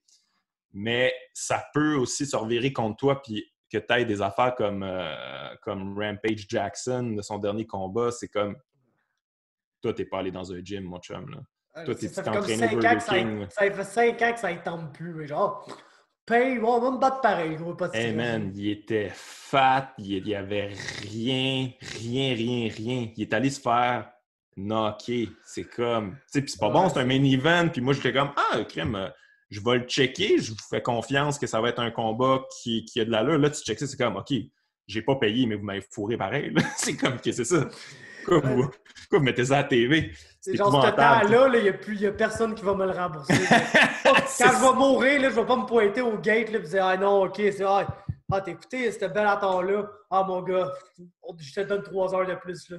Ben, c'est parce que, tu sais, comme n'importe quelle carte aussi, souvent ça finit tard. Là, je suis comme, j'attends ça. Là, toute la soirée, bon, je vais voir Rampage. Là. Il est rendu où? Là? Il rentre dans l'octogone. L'attente n'est pas bonne dans Bellator, c'est ça le problème. Ah oui, c'est long, hein. C'est fucking long, ces cartes-là. Là. Eux autres sont très box là-dessus. Là. Ils n'ont pas compris comment enchaîner ça comme il faut. Mais ouais, puis là, ils rentrent, puis là, t'es comme, hey, man, il est minuit et demi, je suis en train de regarder le gros Rampage, là, ça ne tente pas pantoute. Bon, il s'est fait knocker. Moi, fermer ça, m'aller me coucher. Pourquoi j'ai fait ça? J'ai pas eu une bonne expérience avec vous autres Bellator ce soir, fait que j'ai pas envie tant que ça de le répéter, mais j'espère qu'ils vont mieux faire les choses puis qu'ils vont être capables. Ils ont l'air de bien payer quand même leurs stars, là, de ce que j'ai compris. Là. Si les gars ont fait le jump, ça doit être qu'ils ont des meilleurs contrats. Pour ça, ils ont le budget, mais je ne sais pas jusqu'à quel point c'est un... tu sais, ils ont du financement, je ne sais pas jusqu'à quel point c'est une opération qui rapporte beaucoup de profit. Là. Ouais. Même, tu sais, je pense que c'est ça le plus gros problème en MMA en général, c'est l'UFC ont beaucoup d'argent, mais ne veulent pas donner à personne. Puis en dehors de l'UFC, il n'y a juste pas beaucoup d'argent. Ouais. Comme la PFL, c'est bon, mais je pense jamais que cette ligue-là peut rivaliser avec le UFC puis tout, là, parce que c'est weird, man. C'est juste weird comme ligue. Le format saison régulière, série éliminatoire, tout, c'est nice de la manière que c'est présenté puis tout, mais il y a trop de blessures de style d'affaires nowhere qui arrivent dans le MMA à la base. Puis ce format-là, le fait qu'il y a juste 12 gars dans la division, il y a des rematchs, man. C'est incroyable. Là, je pense justement l'année passée, les 145 livres de Lance Palmer, je pense que son premier combat, il se pognait contre un gars qui s'appelait Alex Gilpin. Là, il l'a battu. Il a battu un autre dude. Il s'est retrouvé pas mal le plus haut rank pour les playoffs. Fait qu'il a pogné dans le premier round des playoffs Alex Gilpin, qui avait gagné son autre fight. Fait qu'il s'est barely qualifié. Fait qu'il s'est battu contre un des meilleurs. Fait que là, il l'a rebattu. Puis là, il s'est rendu en finale. Mais le gars qui était supposé se battre contre en finale a genre testé positif pour un paquet de sauces différentes. Okay. C'est d'ailleurs assez impressionnant le nombre de substances différentes pour lesquelles il a testé positif. Là. Genre, mais... Fait que là, ils ont appelé les 2 demi-finalistes pour savoir lequel des 2 qui était prêt. Puis ça a donné que celui qui était le plus prêt des 2, ben, c'était Alex Gilpin. Fait que la finale, ça a été Lance Palmer contre Alex Gilpin 3. Puis le gars s'était fait laver 2 fois. Là. Fait que c'était comme... Il n'y avait aucun enjeu dans ce combat-là. Mais ça lui a donné 1 million. Pour la 2e année consécutive. Ah, 2e année qu'on crime, c'est cool ça. Je n'ai pas beaucoup suivi PFL, des fois du coin de l'œil, là, mais c'est cool pour les fighters qui ont confiance en leurs moyens, là, comme je pense Olivier Aubin-Mercier. Je pense que c'est un bon move s'il peut aller chercher 1 million. Là, c'est nice pour les gars là, quand même là, qui ont travaillé fort toute leur vie. C'est parfait pour lui parce que Oli, il s'est rendu dans le top 15 là, dans l'UFC puis tout. Puis À 155 livres, il y a vraiment une bonne division. Là. Leur champion, c'est un genre de petit Khabib. Là. C'est la version brésilienne de Khabib. Là. OK. C'est un esti fatigant. Là. Le gars, il te laisse pas un pouce d'espace. Puis il va te clincher dans la cage, rester accroché après toi, coûte que coûte, puis te take down 31 fois dans le combat. Là. Si j'ai ça. Ah! Pas un fan de ça. La nouvelle ère de la lutte, j'aime ça, la lutte, là, mais si ça sert à quelque chose, là, je risque que je suis pas un fan. J'ai vraiment de la misère. Mais je les écoute pareil, là, puis j'essaie d'apprécier l'art de cette patente-là. Là, mais moi, je serais pas. Je l'achèterais pas, mon T-shirt de Kamaru Usman. Là. Je te confirme ça. Ouais. Mais non, moi, je suis un grappler, là, veux pas. Fait que j'aime voir les belles techniques puis tout, mais c'est vrai qu'il y a des gars qui s'aident vraiment pas. Comme Khabib, moi, je trippe. C'est probablement mon combattant que j'aime le plus regarder, mais c'est parce qu'il y a tellement comme des intentions là, derrière ces techniques que... Puis, tu sais, man, c'est magnifique ce qu'il fait. J'ai jamais vu un gars être debout, puis une milliseconde après, il est rendu dans tes jambes. Son shot était tellement rapide, tellement parfait, bien timé. Là, le gars, il chain wrestle comme un malade dans la tête. Là. Passe sur un single, puis t'as même pas le temps de défendre le single qui est sur un double. Puis si tu le lis, ben, il revient sur un single, pogne ton dos. C'est écœurant ce qu'il fait. Puis il travaille à terre. Là, ouais, ça, c'est au sol, important. il te casse la gueule, man. Ouais. Il pète la gueule, puis il te parle, puis il essaie de te convaincre d'abandonner pendant qu'il te varge dessus. Ça, c'est hot, mais tu sais, comme tu as dit, moi non plus, je pense pas que je vais m'acheter un fight kit de Kamaru Usman. Là. Ouais, mais ça, là, tout J'en ai moins vu récemment, là, parce que, bon, j'imagine que c'est un plus petit octogone là, depuis le truc de COVID, fait que c'est plus... on dirait que c'est plus... ils se battent dans une cabine téléphonique, là, mais il y a eu une mode à un moment donné, ça clinchait, là, ça se grindait, là, ça cage, c'est comme, OK, là, Oui, là, en ce moment, tu de la position dominante, là, mais tu fais rien avec. Là. Qu'est-ce qui se passe? J'ai bien de la misère avec ça. Colby Covington, je sais pas. Mais les gars sont capables de striker aussi là, maintenant, ce qui est intéressant. Là, Usman contre Covington, c'était quand même c'était tout un brawl entre deux wrestlers. C'était vraiment surprenant, ce combat-là. Mais des fois, ces gars-là, ils s'annulent juste. Ouais, c'est comme, ça. j'ai vraiment un très bon lutteur devant moi, même si je suis un très bon lutteur. Donc, je pense pas le takedown. Puis là, ça fait juste un de stand-up fight de mongol, mais tu le sais que ces gars-là, comme là, ça va être intéressant, là, par exemple, Kamaru Usman contre Gilbert Burns. Ouais, Burns, tabarnak! Ouais, man. Moi, je me rappelle, je pense que c'est le combat juste avant Olivier. Burns, il a eu une mauvaise coupe de poids, puis il s'était fait geler. Là, je ne me rappelle même plus contre qui, mais il s'était fait geler comment. Je pense. Ah ouais, c'est Dan O'Kerr, qui est quand même très bon, mais il s'était fait genre geler là, rapidement. Puis j'étais comme, oh, ce gars-là, il gère peut-être mal ses pertes de poids, ou peut-être qu'il n'a pas le niveau, tout ça. Puis bon, il a gagné contre Oli. Puis depuis ce temps-là, man, c'est vraiment amélioré à chaque fois, mais je pensais pas qu'il était à ce niveau-là, je t'avoue. La manière qu'il a dominé Tyron Woodley, j'étais comme, oh, OK, all right. Il est rendu très bon. Tyron Woodley's gonna Tyron Woodley, par exemple. Ouais, non, c'est sûr. C'est comme c'est un maître pour genre se back-up contre la cage lui-même, puis être un peu pris là, puis oh shit, qu'est-ce que je fais, puis il fait pas grand-chose. Mais quand il réussit à faire marcher ça, il réussit. Mais contre Burns, ça n'a pas marché. Je ne sais pas, par exemple, s'il est comme au niveau d'un... Ce qui est vraiment fucké, ce combat-là, c'est qu'ils s'entraînent ensemble. Ouais, c'est ça, ouais, j'ai vu ça. Le même coach, puis tout. Fait ça va être un... D'après moi, c'est le genre de fight qui va finir... C'est un genre... Ça va finir par stand and bang, ce combat-là. Parce que... Ouais, ben, genre Gilbert Burns, tu ne veux pas aller au sol avec. Ah ouais, à ce point-là, son jiu-jitsu, ouais, c'est un champion du monde là, de jiu-jitsu. Ouais, c'est ça qu'Olivier me disait. Là. Vraiment, là, c'est... Puis, man, on s'entend que autant lui que Kamaru Usman, ils ont des shapes, mettons, suspects, là, disons-le comme ça. Là.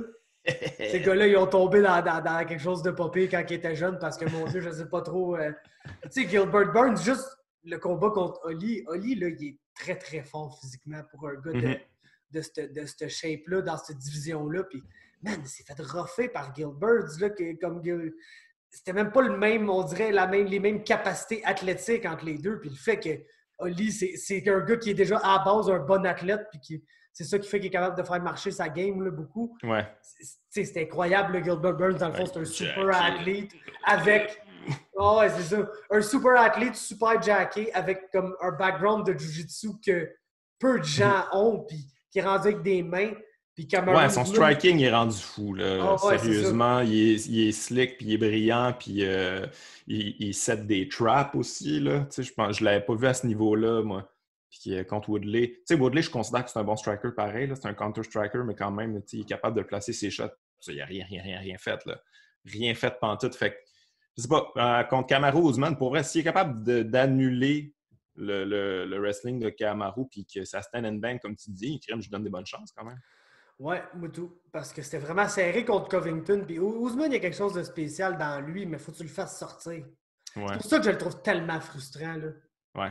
Parce que non, tu sais, il y a tellement. Ce gars-là pourrait tellement être le meilleur fighter au monde, là. Il pourrait tellement être genre écœurant, puis excitant. Puis, mais faut que tu sortes ça dans lui, c'est comme pas de quoi qui est naturel. Mais si tu Mhm. le pousses là, ça donne un fight comme contre Covington, puis c'est très bon. Mais si tu le pousses pas là, va t'accoter dans la cage, mon gars, va te grinder, va te sacrer des petits coups de genoux, là, juste pour dire qu'il score, là, puis Ouais, man, ouais, ouais, exact, exact. ça devient assez Ouais, tedious des fois, là. ouais, ça c'est le style le plus frustrant. Hey, toi, qu'est-ce que t'en penses de Justin Gaethje contre Khabib?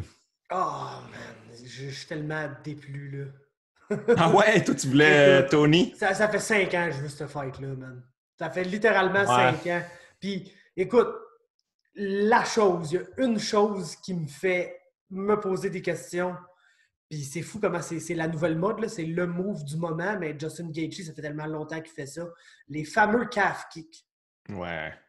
Si pogne Khabib coupe de fois là-dessus, ça sera pas le même fight, man. Parce Mhm. que c'est une jambe pétée, c'est dur de shooter des bons takedowns, c'est dur de bien chain wrestle. Puis Khabib, sa seule faille, c'est justement en début de round, en début de combat, quand tu es debout contre lui. C'est pas la personne qui est la plus calculée dans la manière qu'il va Non. t'approcher dans le but de t'amener au sol.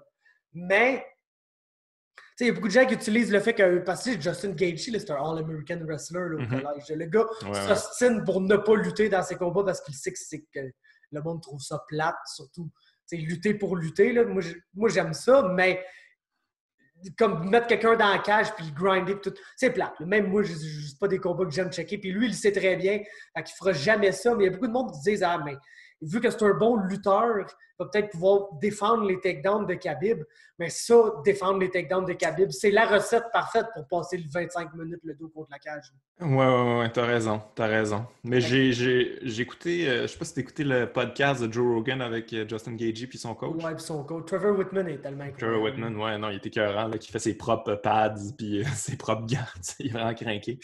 Mais moi, je savais pas ça. Justin Gaethje disait que lui, sa spécialité, c'était vraiment c'était un wrestler défensif. Là, lui, les takedown defense, comme c'était sa spécialité. Mais en même temps, je veux dire, ça doit pas. Il doit pas la pratiquer tant que ça, sa lutte. Là. Il a l'air de plus pratiquer son striking des dernières années. Fait que peut-être qu'il y a un peu de rattrapage à faire à ce niveau-là. Mais j'ai hâte de voir s'il est capable de si capable d'avoir un takedown defense efficace puis de break les attaques puis de ramener ça au striking, moi, je pense que c'est un des mieux bâtis pour battre Khabib. Là. Moi, je n'étais pas si high que ça sur Tony Ferguson pour battre Khabib. Je voulais voir ce combat-là, mais je n'étais pas à peu près certain qu'il allait perdre. Je trouve pas que c'est une bonne stratégie aller au sol puis essayer de lancer des attaques sur ton dos là, avec Khabib. Je sais que c'est ça qu'il voulait faire, là, mais je pense pas que c'était une bonne idée tant que ça. Là. Et pour une raison ou une autre, je pense que c'est la meilleure manière, moi. Tu penses? Ouais. Parce, écoute, les Russes qui sont très bons en lutte ont tendance à perdre par soumission. Ouais, ouais, Je ouais. sais que Khabib est complètement différent là, de tous les autres. Là. C'est un Mhm. fighter qui est absolument unique, mais c'est sûr que Gaethje a la même caractéristique fuckée que Tony Ferguson, que tu ne vas pas le casser, ce gars-là. C'est ça qui me faisait vraiment Ouais. douter du match-up, c'est que Tony Ferguson allait être le seul gars qui allait vraiment être super content de passer 25 minutes à manger des coups de coude d'en face, puis être busté, puis saigner partout, puis avoir l'air genre du pire gars démoli. Mais il allait jamais se décourager, il allait avoir du fun, puis il allait toujours continuer d'essayer ses astuces de niaiseries sur son dos. Ouais, ouais, ouais. Puis c'est comme, j'ai pas vu personne être capable d'empêcher Khabib de les amener sur leur dos puis de les battre là. Fait que je me dis, tant qu'à juste être pas capable de pas se battre dans ce style de combat-là, j'aime mieux la personne qui me semble la mieux adaptée à, genre, thrive dans ce style de combat-là. Puis selon moi, c'était Tony Ferguson. Mais, tu sais, Gaethje, il a la même caractéristique que lui. Que, d'après moi, s'il se fait dominer là, pendant 4 rounds par Khabib, il va pas sortir au 5e round, tu sais, la main basse. Il va quand même essayer de le knocker comme un malade au début du round. Puis, oui, il y a vraiment genre de la dynamite dans les mains. Puis oui, c'est réussi à placer une coupe de calf kick. Puis, tu sais, juste se mettre son basic là, vraiment, puis placer ses kicks jusqu'à temps qu'il feel que, oh, là, Khabib, il a vraiment une jambe pétée, puis ça va être difficile pour lui de travailler ses takedowns de là. Puis là, à partir de là, il va pouvoir... Parce qu'il y a vraiment un trait à la Joanna Jędrzejczyk de punir les gens quand ils essaient de le takedown. Ouais, C'est une ouais. des meilleures affaires. Avoir une bonne takedown defense, c'est important. Mais il faut que tu sois capable de faire payer le gars. Il faut que le gars, à chaque fois qu'il essaie de te take down, que tu lui fasses assez mal pour que ça s'aille mettre dans la tête que si je le take down, je vais avoir mal. Fait que là, il est plus frileux à te take down. Puis Khabib ne sera jamais frileux à le take down. Fait qu'il faut qu'il le fasse payer dans ces positions-là. Puis il est capable. Fait que je pense que oui, c'est un bon style match-up pour battre Khabib. Je ne sais pas si... Écoute, genre, je vais te le dire, là, je sais que c'est du footage de gym et tout. Ouais. Mais le fait que j'ai déjà vu, genre, DC lutter avec Khabib, puis Khabib l'a juste amené sur son cul, comme si c'était pas genre un Olympien heavyweight en lutte. Là. Ouais. C'est ça qui me fait dire que ça va vraiment être dur pour quelqu'un d'empêcher Khabib de ne pas le mettre sur son cul, quand même DC n'est pas capable de rester debout contre ce gars-là. Ouais. J'ai l'impression qu'à chaque fois, Khabib, c'est une minute, là, une minute, knock-les. Puis après ça, ben, passe la pire soirée de ta vie, là. Mais tu sais, Michael Johnson avait été capable de le connecter. Bon, il n'était pas capable de le finir. Là. C'est du fameux Johnson. Là, comme à chaque fois, il connaît un bon début de combat. Puis après ça se passe très mal. Mais écoute, il va y avoir cette minute-là. Puis peut-être je pense que justement, Justin Gaethje, c'est le genre de gars qui va pouvoir peut-être allonger sa minute un peu. Là, peut-être un petit peu de takedown defense puis allonger ça. Je pense, je le vois pas gagnant, mais je pense que c'est lui qui a les meilleurs outils pour être capable de peut-être... en tout cas, moi, je trouve ça bien intriguant. Je trouve ça plus intriguant que Tony. Puis, tu sais, je veux dire, Tony, à la fin du combat contre Gaethje, je me suis dit, je pense pas qu'il y aurait eu grand chance contre Khabib. Ce Tony-là, il est rendu trop vieux, là, malheureusement. Ce soir-là, ça allait pas le faire. Là. Avec la performance qui est sortie, ça allait vraiment pas le faire, mais... Ouais, comme tu dis, Gaethje, il y a vraiment la caractéristique de ce gars-là, que tu le battes ou que tu le battes pas, tu vas avoir mal. Faut que tu sois prêt à avoir très, très mal dans ce combat-là. Puis, tu sais, les gars qui l'ont battu, man, ils en ont souffert une shot là, avant de le battre. Pour ça, l'affaire qui me fait le plus capoter, puis c'est un match-up là, qu'on entendait parler récemment, juste par le fait même que ce petit gars-là, il existe, mais tellement de monde qui disait hey, Conor contre Gaethje. Je pense que Conor, il a un bon style pour genre le knocker puis tout. Là. Genre, gros, aïe, t'as-tu déjà vu quelqu'un knocker Justin Gaethje avant d'y avoir littéralement lancé 294 coups de poing par la tête? Genre. Ouais, mais moi, j'avais beaucoup vu ça, en fait, moi, sur les réseaux sociaux. Bon, je suis bien des gens qui suivent les MMA puis qui connaissent ça beaucoup. Puis le consensus était comme « il est très brillant là-dessus, Conor. C'est un style parfait pour lui. Justin, il va échanger, puis Conor, il a un striking supérieur. » Comme « Fine, mais Conor, il veut-tu, lui, genre, être buzzé dans un combat? Pas certain. Je pense pas que c'est le genre de gars qui se fait buzzer puis qui revient... Il faut que tu ailles ça en toi là, contre Gaethje. Puis je veux dire, Conor, c'est plate à dire, mais c'est un gars qui abandonne pour moi. Là. Aussitôt que ça va mal, il abandonne sur un neck crank. Il a abandonné aussitôt que Nate le pincé. Il n'aime pas ça. Là, il n'y a pas un gros gas tank. Fait que je pense pas que c'est un si bon match-up que ça, mais je pensais que j'étais tout seul à penser ça. Je suis content que tu penses pareil. C'est un nightmare match-up, mon gars. Genre nightmare, là. Tu sais, t'es comme Justin Gaethje ne s'est jamais... Tu sais, il a perdu 2 fois, oui, il s'est fait finir, genre, mais il s'est jamais fait knocker, là. Il s'est fait comme TKO après avoir mangé tout le dommage de l'humanité. Puis c'est comme jamais arrivé avant la fin du 3e round d'un combat. T'as-tu déjà vu Conor avoir encore l'air d'un humain au 3e round d'un combat. Même un combat qui performe bien, là, ce gars-là, il gaz out, il cherche un way out dès que ça va pas bien. Puis, comme tu dis, je pense pas que c'est le gars qui est capable de manger sa volée puis de bite son time puis de ressortir avec quelque chose plus tard. Ouais. C'est un gars de premier round. S'il te pince au premier round, il peut pas mal knocker n'importe qui, sauf Justin Gaethje. On est malade mental de même que... Sauf Khabib aussi. Non, mais ça, Khabib, Mais ça, j'ai réécouté récemment Khabib contre Conor, puis j'avais peut-être pas vu ça live parce que j'étais dans l'excitation du combat, mais Khabib, là, la première minute, c'est ridicule comment il sauve, là. Il est sur le bord de la cage de même, il va de tous les sens, il a la chienne pour mourir. Puis aussitôt qu'il voit, tu sais, il lance un peu de striking juste pour dire que, puis aussitôt qu'il peut, il va sur le takedown, tu sais. Fait que j'ai l'impression que ça va être à peu près la même chose contre Justin Gaethje, mais j'ai l'impression que si Justin Gaethje est capable de rallonger cette minute-là où Khabib, il est comme « Oh non, un striker, j'aime pas ça », on pourrait être surpris, tu sais, parce que après ça, on s'est juste rappelé que Khabib l'a envoyé au sol, Conor, puis tout ça, mais c'était un Conor fatigué qui faisait à peu près n'importe quoi, là. Mais c'était très surprenant pareil quand même. C'était très impressionnant de sa part. Mais ouais, moi je suis bien intrigué de ce combat-là. Puis c'est pas mal celui qui m'excite le plus dans la prochaine année. Ah ben définitivement. Là. Même si mon dream fight, ça allait toujours être Tony Khabib, là, mais je suis 100% conscient que c'est mort, ça.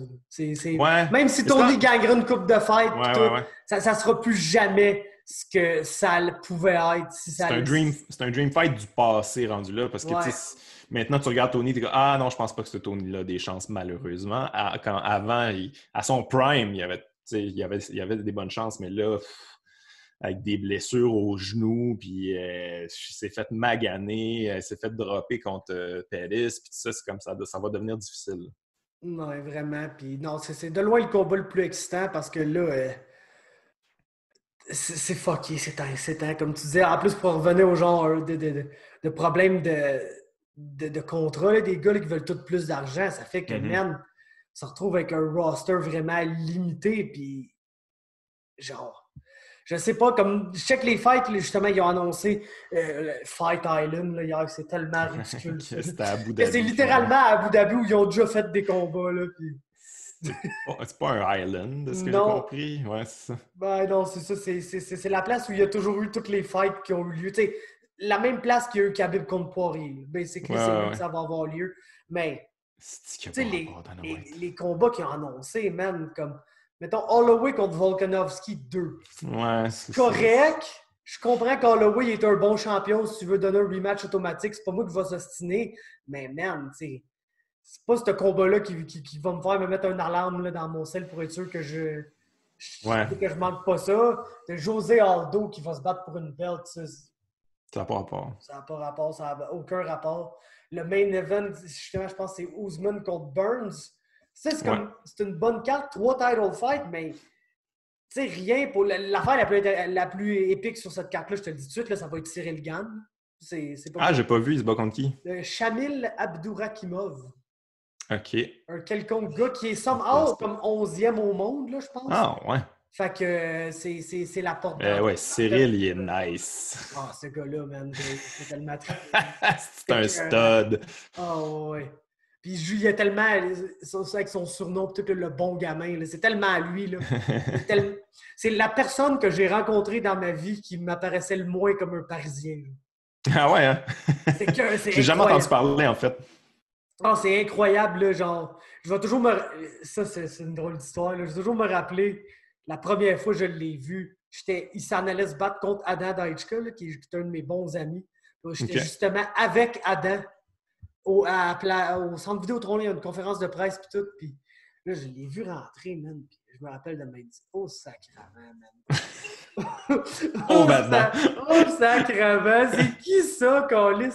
Puis tu sais, t'as le gars qui rentre, là, puis il fait littéralement le tour de la pièce, puis serre la main, ouais, bonjour, moi c'est Cyril, ouais, ravi de vous rencontrer, puis genre, Chris Maff se mate avec tout le monde, tranquille, pas un gars de beaucoup de mots, genre, mais tu sais, il n'y a pas la gimmick là, du français typique de Paris, là, genre ultra chiant. Là, oh, putain, qu'est-ce que c'est merde? Tu sais, vraiment, vraiment pas. Puis il est hot, puis ce gars-là, man, ça va être. Écoute, il est une coupe de ligue là, en haut de pas mal tout ce que je vois là, au niveau des poids Ouais, lourds. Tu sais, ouais, il est bien excitant. ce gars-là peut pogner là, un Stipe Miocic demain matin. Puis je te dis pas qu'il va gagner parce qu'il n'y a pas l'expérience dans l'octogone d'un Stipe, mais Cyril, là, il va dominer la division heavyweight, puis ça va vraiment être quelque chose. Ah ouais, même Francis, même Ngannou, qui est un autre Français bien smart. Je pense. Sweet. Ouais, je pense que, en fait, c'est des anciens teammates, là. Ouais. Français, c'est plus vraiment en France, mais c'est comme. Non, je comprends. C'était Fernand Lopez, tout, c'est son coach. Fait que, je pense pas qu'ils veulent vraiment se battre ensemble, mais Cyril a dit si c'est pour une ceinture, on va le faire. Mais, Francis Ngannou, c'est Deontay Wilder. Ah ouais, 100%. Puis, genre. J'aime son approche là, des derniers combats, même si c'est pas vraiment beau ce qu'il fait. C'est comme, moi, je fais juste courir après toi en signant des Vanderlei Silva Hook. Puis je le sais que s'il y en a un qui connecte, tu vas littéralement mourir. You're dead! Mais tu sais, Cyril, man, ce gars-là, pour l'avoir vu bouger là, devant moi, là, souvent, man, ce gars-là bouge comme un 170 livres. Ah, il est technique, il est slick. Littéralement, Wonderboy Thompson, si Wonderboy avait comme un peu de méchanceté dans lui, puis il voulait vraiment, faire mal aux gens contre qui il se battait, là. Puis tu parles d'un poids lourd, là. Fait que, d'après moi, Cyril, c'est le genre de gars qui pourrait être vraiment sur son bicycle puis rester loin de Francis Ngannou puis juste pick at him là, pendant 15 minutes puis s'assurer de l'out-pointer parce qu'il est comme autant capable de faire ça qu'il est capable de rentrer puis bulldozer quelqu'un là, comme un fou. Ouais, je comprends, mais en tout cas, j'ai vu beaucoup de critiques de Francis Ngannou après son combat contre le gars, je suis pas capable de dire son nom, là, Rosenstruck. Ouais. J'ai vu beaucoup de critiques comme la technique est pas bonne, c'est un peu n'importe quoi. Puis ça, mais je pense que c'est beaucoup aussi la force de Ngannou, c'est qu'il ose lancer des combinaisons puis des coups que tu vois pas nécessairement souvent, puis qui sont pas nécessairement dans. Il n'est pas bien positionné, puis ça, mais il y a le power pour ça. Lui, son but, c'est juste dans l'ND1. Puis ça doit être vraiment intimidant, là, un gars aussi imprévisible. Tu sais, c'est pas. C'est pas genre, je reconnais ce que tu es en train de faire, tu me fais un 1-2 kick. Là, lui, c'est genre, hey, qu'est-ce qui se passe? Ouch! OK, bon, je suis mort. Tu sais pas ce qui se passe. Fait que je pense une bonne force pour lui. T'sais. Même Stipe, là, qui l'a battu, là, qui était beaucoup plus technique, puis qui était capable de l'amener au sol, puis tout ça, hey, il a mangé une sacrament de volée, là, Stipe, là. Il a mangé des coups, là, puis je pense que c'est vraiment à cause de ça qu'il s'est fait knocker après par DC, là. Il s'était fait ramollir un peu, je pense. Là. Fait que c'est un gars qui, même s'il n'y a pas la technique, je pense qu'il y a une petite mâchoire, je pense aussi. Là, on l'a vu contre Stipe. Oh, oui, c'est ça. Fait qu'il faut que tu tiennes loin. Il faut que tu évites ses coups. Puis même si tu réussis à en placer au travers, il va les prendre. Il n'y a pas un gros gas tank non plus. Là, fait que c'est peut-être ça comme solution. Là, mais tabarnouche que j'aimerais pas me battre contre. Là. Non, puis...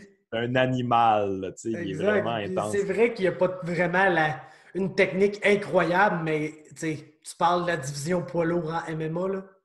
Littéralement, Derrick Lewis qui s'est déjà battu pour une belt. Là.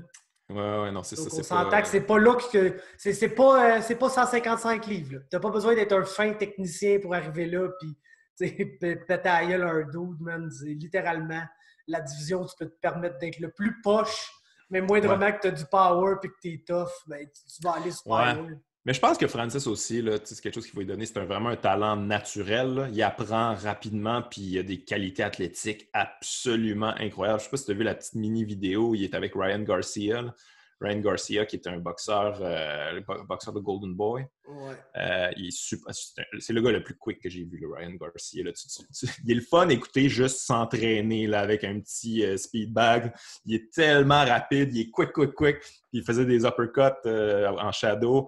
Puis Ngannou le suit à côté, il est capable d'être presque aussi rapide que lui. C'est assez impressionnant pour un gros dude comme ça. Fait que je trouve qu'il y a des qualités athlétiques folles. C'est s'il est capable d'ajuster des petits trucs de combat en combat. Je me rappelle pas c'était quoi le combat où il avait appris c'était quoi un Kimura dans le vestiaire puis il était le faire sur l'octogone après. Il le gars debout, man! Quand le gars le poignard takedown, il a fait... Je viens d'apprendre ça, moi l'essayer. Tu te pètes un Kimura debout, t'as le fini, man. Ouais. Il y en Ben, a tu sais, c'est un freak, là, il est fort en plus, j'imagine. Là, fait que il essaye les affaires là, de manière très candide, finalement. Hey, moi, c'est ça, il me l'a appris. Ouais, ben, right, c'est bon, t'es dead. Fait que, il y a cette naïveté-là qui est une grande force, je pense. C'est pas un gars qui est. Bon, j'allais dire, c'est pas un gars qui est gun-shy, mais il était gun-shy en esti avec Derrick Lewis. Là. Oh, man. En On peut s'en général, il rappeler l'est pas. longtemps de celui-là. Ouais, Mais ouais, ouais. c'est... il y a souvent... Comme, ça avait fait ça à Henry Cejudo aussi. Ah ouais. Ça arrive souvent à quelqu'un dont il se rend à son premier title shot, puis il y a beaucoup d'espoir dans cette personne-là, puis ça marche pas comme il veut. Son combat d'après, souvent tu vois les effets de tout ça. Puis Cejudo, ça avait fait ça, il avait perdu contre Demetrius Johnson. Mm-hmm. Suite Par son KO, là. combat, ouais, un petit coup de genou dans le ventre, man, s'est fait Ouais. plier en deux. Là. Puis le combat tout de suite après, c'était battu contre Joseph Benavidez, qui est quand même Ouais, ouais, ouais. pas un step down. On s'entend, Non, non, c'est ça, c'est pas un chump. Là. Puis il était vraiment plus hésitant dans ce combat-là. Tu voyais qu'il voulait apporter des modifications à son style un peu, mais c'était pas tout encore rentré à 100% là, dans sa game. Puis il a perdu par décision partagée ce combat-là. Puis là, je me rappelle, là, on était là, hey, 2 défaites consécutives, je sais pas ce qui va arriver avec Cejudo. Puis man, après ça, c'est là qu'il a pété Wilson Rice avec une des mains droites, là, un des 1-2 les plus rapides que j'ai vu de toute ma vie. Puis après, c'est devenu, man, le gars que c'est devenu, man. Puis Ouais, non, mais ça, je je suis bien impressionné de ce gars-là parce que moi aussi, comme toi, ouais. je l'ai suivi puis je l'avais vu perdre contre DJ puis contre Benavidez. Puis j'étais comme, bon, il est dans le top 5 là, de cette division-là, mais il fera jamais plus que ça. Fait que, mais, man, il est devenu une machine. C'est quoi cette affaire-là? Moi, c'est vraiment le combat contre Marlon Moraes que j'ai fait comme, C'est incroyable. tabarnak, dude. OK, toi, t'es sur une autre planète, là. C'est pas la même planète que ces gars-là. Là. C'est Ouais. vraiment... c'est toute une machine. Là. Il est capable d'en prendre puis d'en donner. Tu sais, moi, je pensais vraiment que c'était un flou, là, son combat contre Dillashaw. Je pensais, tu sais, Dillashaw, il y a une perte de poids là, qui était pas possible. Mais non, il m'a vraiment impressionné depuis. Ouais. Puis il vient, là, justement, j'ai écouté ça cette nuit à la job, son podcast avec Joe Rogan. Là. OK? Puis c'est vraiment, vraiment très intéressant parce que Ah ouais, hein? ce gars-là, c'est zéro. Tu sais, c'est triple cringe, là, mais c'est zéro triple cringe. Là. C'est pas sa personnalité, là. Il est pas de Ah même ouais, non, mais ça pantoute, là. paraît que c'est pas lui, là. Ouais, puis c'est hot, justement, autant c'est comme la partie qui te fait pas les aimer quand c'est des fighters. Autant quand tu les vois comme étant eux-mêmes par après, c'est comme ça me fait plus aimer le gars il est intelligent, man. Puis la manière qu'il fait les choses, il a vraiment dédié son training camp à la science là, dans les derniers temps. Là. Fait que vraiment, il y a tout plein de spécialistes quelconques. Puis la manière qu'il a vraiment, c'est un des premiers gars d'MMA à vraiment bâtir un camp alentour de lui. Son coach, comme à la boxe, il faisait venir des gars Ouais. pour du sparring, puis il payait les gars pour le sparring. Puis à chaque jour qu'il avait son sparring, il faisait ça à la même heure que le combat. Puis, il sortait avec sa musique, puis tout, puis il faisait tout le petit rituel de rentrer dans la cage pour se mettre comme dans le mood du combat. Puis, c'est vraiment, c'est intéressant de voir comment ce gars-là, il était capable de Mais je comprends pas pourquoi que. Ben non, je le comprends en même temps parce qu'ils font pas beaucoup d'argent, fait qu'ils peuvent pas se permettre ça, là. Mais ça devrait être ça, en boxe, c'est ça. Là, ton camp d'entraînement, c'est complètement dédié à toi. Puis je sais pas si tu as déjà vu des footage des camps d'entraînement de Floyd Mayweather. C'est tout un cirque, mais en même temps, c'est tight, là, tu sais. Il y a toujours un moment dans le camp d'entraînement de Floyd où tout le monde qui est dans le gym va avoir son combat contre Floyd, là, puis il est fait un après l'autre. Il est game shape là, rendu à son combat parce qu'il s'est bien entraîné. Là, il comprend c'est du travail. Là. C'est du travail, c'est rien d'autre là, pour être excellent. Mais ouais, les gars, ils peuvent pas se payer ça. Là, j'imagine des gros camps d'entraînement à 200 000 $. Non, puis c'est vraiment un double-edged sword, là, pour être honnête avec toi, parce que d'un côté, d'être dans des gros camps, là, mettons ATT puis des places de même, man, tu sais, tu peux débarquer ces mats, là, si t'es un gars de 155 ou 170 livres, t'as littéralement Jorge Masvidal puis Dustin Poirier. Ils sont là à tous les jours, tu sais, pour travailler avec toi. Puis le fait de t'entraîner avec ces gars-là, tu apprends des meilleurs. Tu drilles avec les meilleurs, tu pratiques avec les meilleurs. Fait que veux pas, les petites choses qu'ils font, tu vas les intégrer dans ta game, puis tu vas comprendre un peu leur manière de voir ça. Puis c'est vraiment bon là, pour un combattant qui est qui est de moins grande expérience, que tu s'entraîner avec ces gars-là. Mais l'autre Ouais, mais c'est bon pour toi, mais c'est pas bon pour eux. Tu sais, ils apprennent ouais, rien de ça, eux mais autres. non, ben c'est sûr que tu as des cas comme ATT. Masvidal va toujours avoir Poirier, puis Poirier va toujours avoir Masvidal. Là. Ouais, non, c'est sûr. Fait que c'est sûr que pour les gars moins bon niveau, c'est bon pour eux de s'entraîner avec eux. Puis tu sais, pour les Masvidal et les Poirier, veux pas, ça te prend ton Dustin Poirier dans le gym, mais ça te prend un gars qui est moins bon aussi. C'est vraiment bénéfique, quelqu'un qui est moins bon que toi, parce que ça te permet d'essayer des choses que peut-être tu n'essayerais pas contre Dustin Poirier, parce que tu sais qu'il va te tuer si tu essayes ça. C'est de même qu'il y a des gars qui ont réussi à fine-tune des techniques Ok, qui ouais. sont peu orthodoxes, mais ils ont réussi à vraiment les passer à des gars moins bons. Puis ça a fait qu'un moment donné, ils sont devenus tellement experts dans cette technique-là qu'ils sont capables de la passer à des gars vraiment bons. Mais Mhm. l'autre côté de l'épée, ben, c'est justement que, sacrément, si tu fais des sparring, genre souvent contre Dustin Poirier, tu peux quand même te faire casser la gueule. Là. Même si t'es Jorge Masvidal, puis il y a une mentalité, surtout ici, là, localement, que j'essaie d'en parler à une couple des gars, c'est de quoi je comprends pas. Il y a bien gros du monde que genre leur manière de s'entraîner, d'avoir un bon training dans leur tête à eux, c'est si ça se tape ça gueule, OK? Ouais. Puis, tu sais, ils mènent des astis de gym war, de mongols, là. Il y en a souvent, là, entre ces gars-là, puis ça peut pas être bon, genre, de littéralement... Ouais, non, Tu sais, c'est c'est comme, pas bon. mettons, de Drew Dober, OK? C'est un site, là, il est en feu, là, chez les 155 livres. Ouais. Puis, tu vois, ça paraît, là, son training avec Justin Gaethje. Mais quand il va devenir plus vieux, ça va paraître aussi, son training avec Justin Gaethje.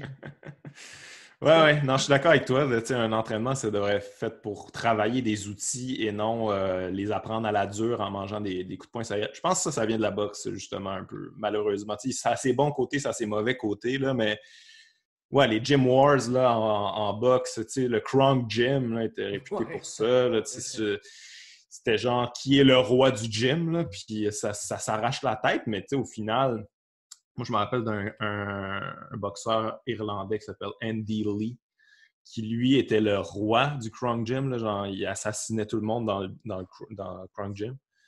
Puis là, son entraîneur Emmanuel Stewart, qui est comme une légende, là, qui est décédé maintenant, mais il disait à lui, c'est vraiment le top, surveillez-le, il bat tout le monde dans le gym. Puis dans le gym, il y avait qui à cette époque-là? En tout cas, il y avait des très bons boxeurs, puis il les battait tous. Puis sa carrière professionnelle, finalement, il y a eu un peu de succès, là, ça a fini par être correct, mais il perdait contre du monde qui n'aurait pas dû perdre là, parce que j'imagine qu'il vivait trop de grosses guerres, puis ça devenait même peut-être même plus l'affaire la plus importante, ses combats professionnels, parce qu'il se battait contre une espèce de nobody, puis regarde, moi je suis meilleur que lui. Oh shit, il vient de me pincer, puis il n'avait pas l'air focus complètement sur la bonne affaire. C'est peut-être pas bon là, d'avoir des guerres dans le gym, puis de te faire ramollir dans le gym. Mais ça dépend des mentalités aussi. Il y en a qui aiment ça, il y en a qui n'aiment pas ça. Il y en a qui font même pas de sparring là, en boxe. Là, fait que, il y a plusieurs mentalités. Je ne sais pas c'est laquelle qui est la bonne. Peut-être un entre-deux de tout ça, mais ouais, comme tu dis, là, manger des coups de poing quand tu n'es pas payé pour, là, je sais pas, là, c'est peut-être pas une bonne idée pour ta carrière. Ouais. Comme tu dis, je pense que c'est un mix des deux parce que eh, c'est weird de manger des coups de poing d'en face, là. Vraiment, là. Puis c'est comme, j'ai l'impression qu'il faut que tu... C'est sûr que ces gars-là sont habitués, là, mais je pense qu'il faut que tu manges un peu de coups de poing d'en face pendant ton Ouais. training camp parce que, man, il peut tellement arriver des situations dans des combats.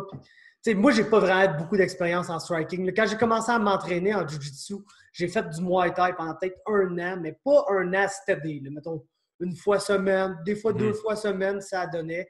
Puis il y a un bout que, tu sais, les techniques qu'on voyait des cours de Muay Thai, ça commençait à passer là, dans le bag. Je commençais à faire des belles combinaisons, des affaires de même.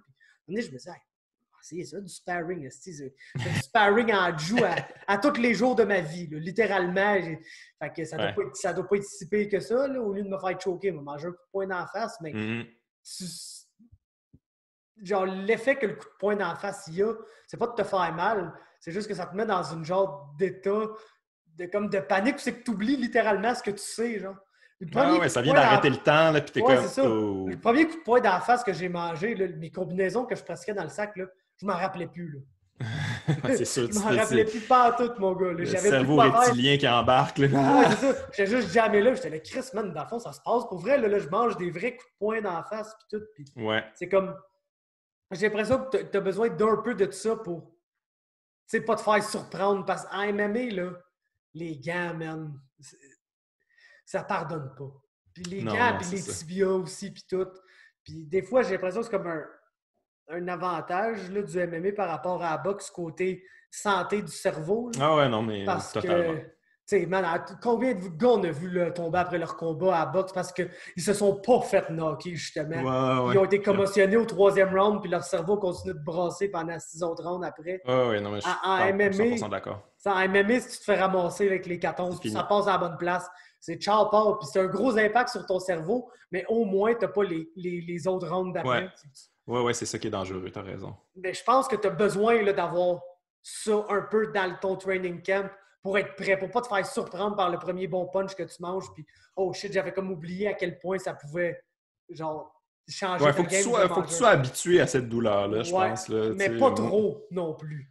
Ouais, pas trop. T'as raison. Mais oui, il faut que tu deals avec. Là. Moi, je me rappelle mon premier sparring en boxe, je mangeais un coup de poing dans le ventre. Là, mais tu sais, un bon coup de poing au corps, c'est dans le foie, puis t'es fini, puis tu peux plus te relever. Mais on oublie tous les coups de poing dans le ventre, que même si tes abdos sont contractés, je veux dire, si la personne a moindrement un bon punch, ça fait un gars...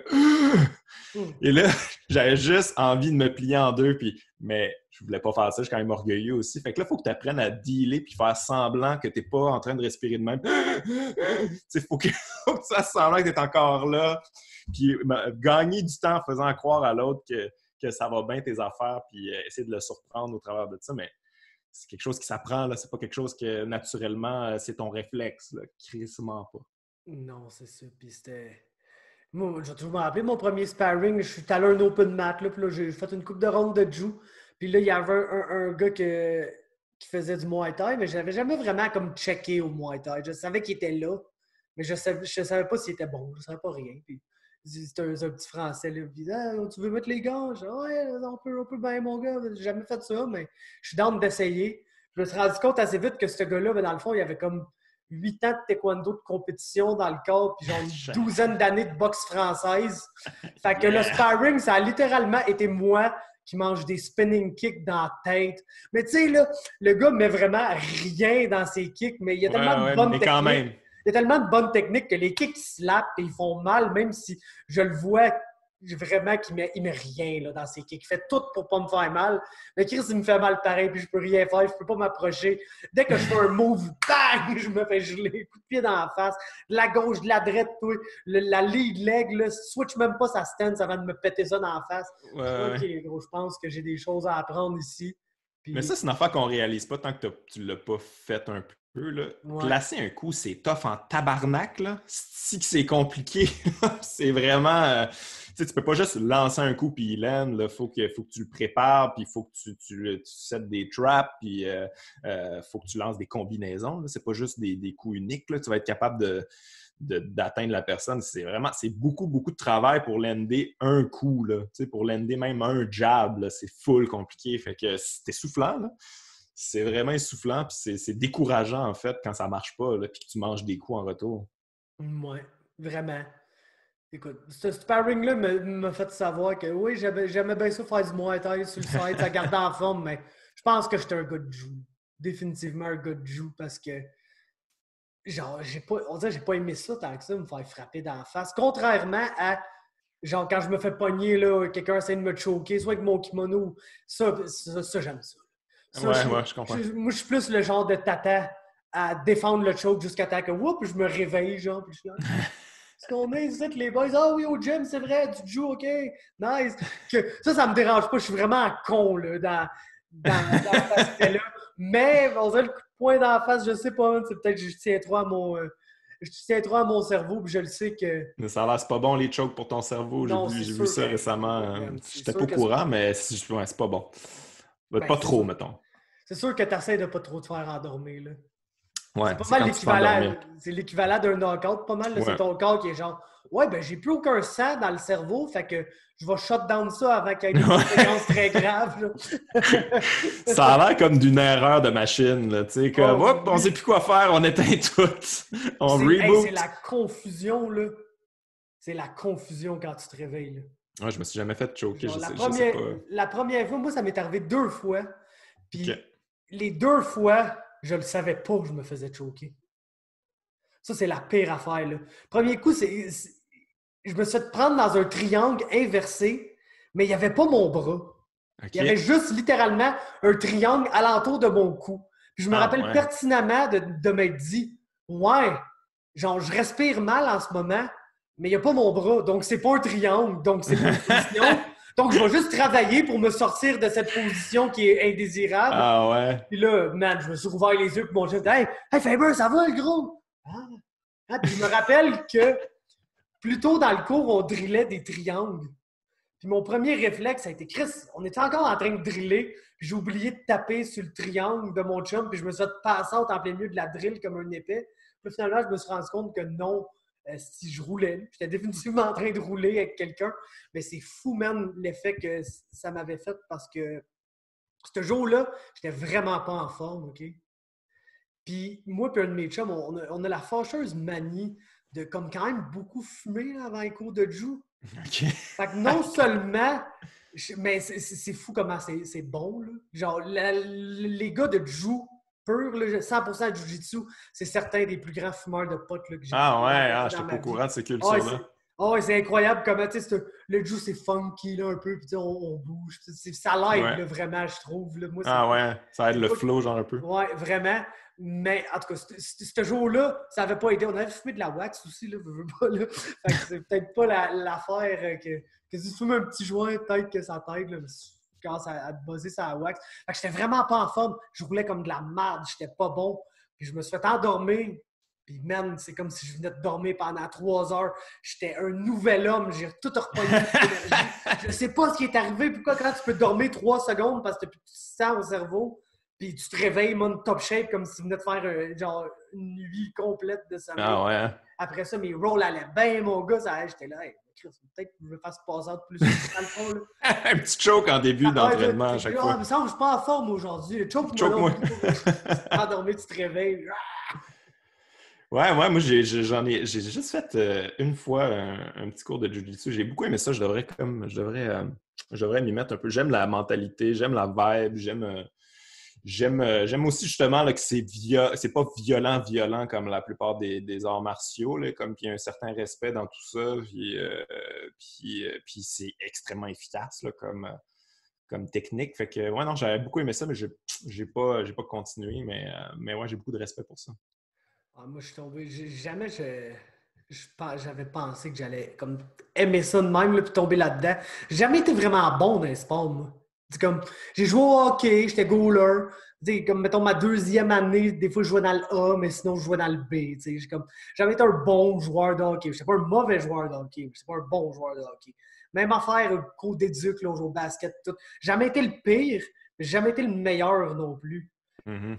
Parce que je suis pas tant athlétique puis tout, là, je suis pas un gars full explosif, mais le jiu-jitsu, c'est le seul sport que j'ai trouvé que je suis capable d'être bon parce que ça me permet d'utiliser une de mes forces qui est littéralement réfléchir. Genre, moi, j'étais un gars, j'étais un bolé à l'école. C'est ça ma facilité, c'est avoir des bonnes notes à l'école sans même étudier, sans même comme juste écouter dans le cours, puis j'ai pas besoin de revenir sur mes notes après. J'avais des bonnes notes. Je suis quelqu'un qui réfléchit beaucoup, là, c'est ça ma force. Puis dans le jiu, tu es capable de comme pogner des affaires de l'extérieur de même, puis de les amener, puis de les inclure à ta game de jiu. Ça crée ton style. Ça fait que tout le monde peut être bon dans ce sport-là. Autant moi, Ouais. le gars qui n'est pas full athlétique, mais qui est plus réfléchi, puis qui est étrangement flexible parce que j'étais goaler au hockey. Fait que ça fait que moi, j'ai une game là, vraiment plus counter jiu-jitsu, mais que je suis en dessous, puis j'ai une bonne garde parce que mes jambes sont flexibles, puis je suis frustrant, puis je crée mes opportunités de là. Comme il y a quelqu'un d'autre que lui, c'est un athlète à l'école, il était bon dans tous les sports, puis ça donne un genre de gars vraiment explosif qui réfléchit pas trop à ce qu'il fait, mais que son instinct est bon. Puis Mm-hmm. Fait que c'est Non, ça. c'est ça, mais c'est ça qui est fou du Jiu-Jitsu, c'est que c'est fait pour tout le monde, peu importe la carrure que tu as. Tu sais, moi, le seul cours que j'ai fait, il y avait une fille qui donnait des petits ateliers. Elle devait peser, je sais pas, 120 livres. Là. Puis je suis par-dessus elle, je suis dans sa garde, mais tu sais, comme elle me juste pull avec ses jambes, là. Et comme, man, elle a pu me knocker sur le mat, là. Tu sais, sa technique était parfaite, puis j'étais comme, oh shit, ok, ça, c'est quand même, c'est des techniques efficaces, là, tu sais.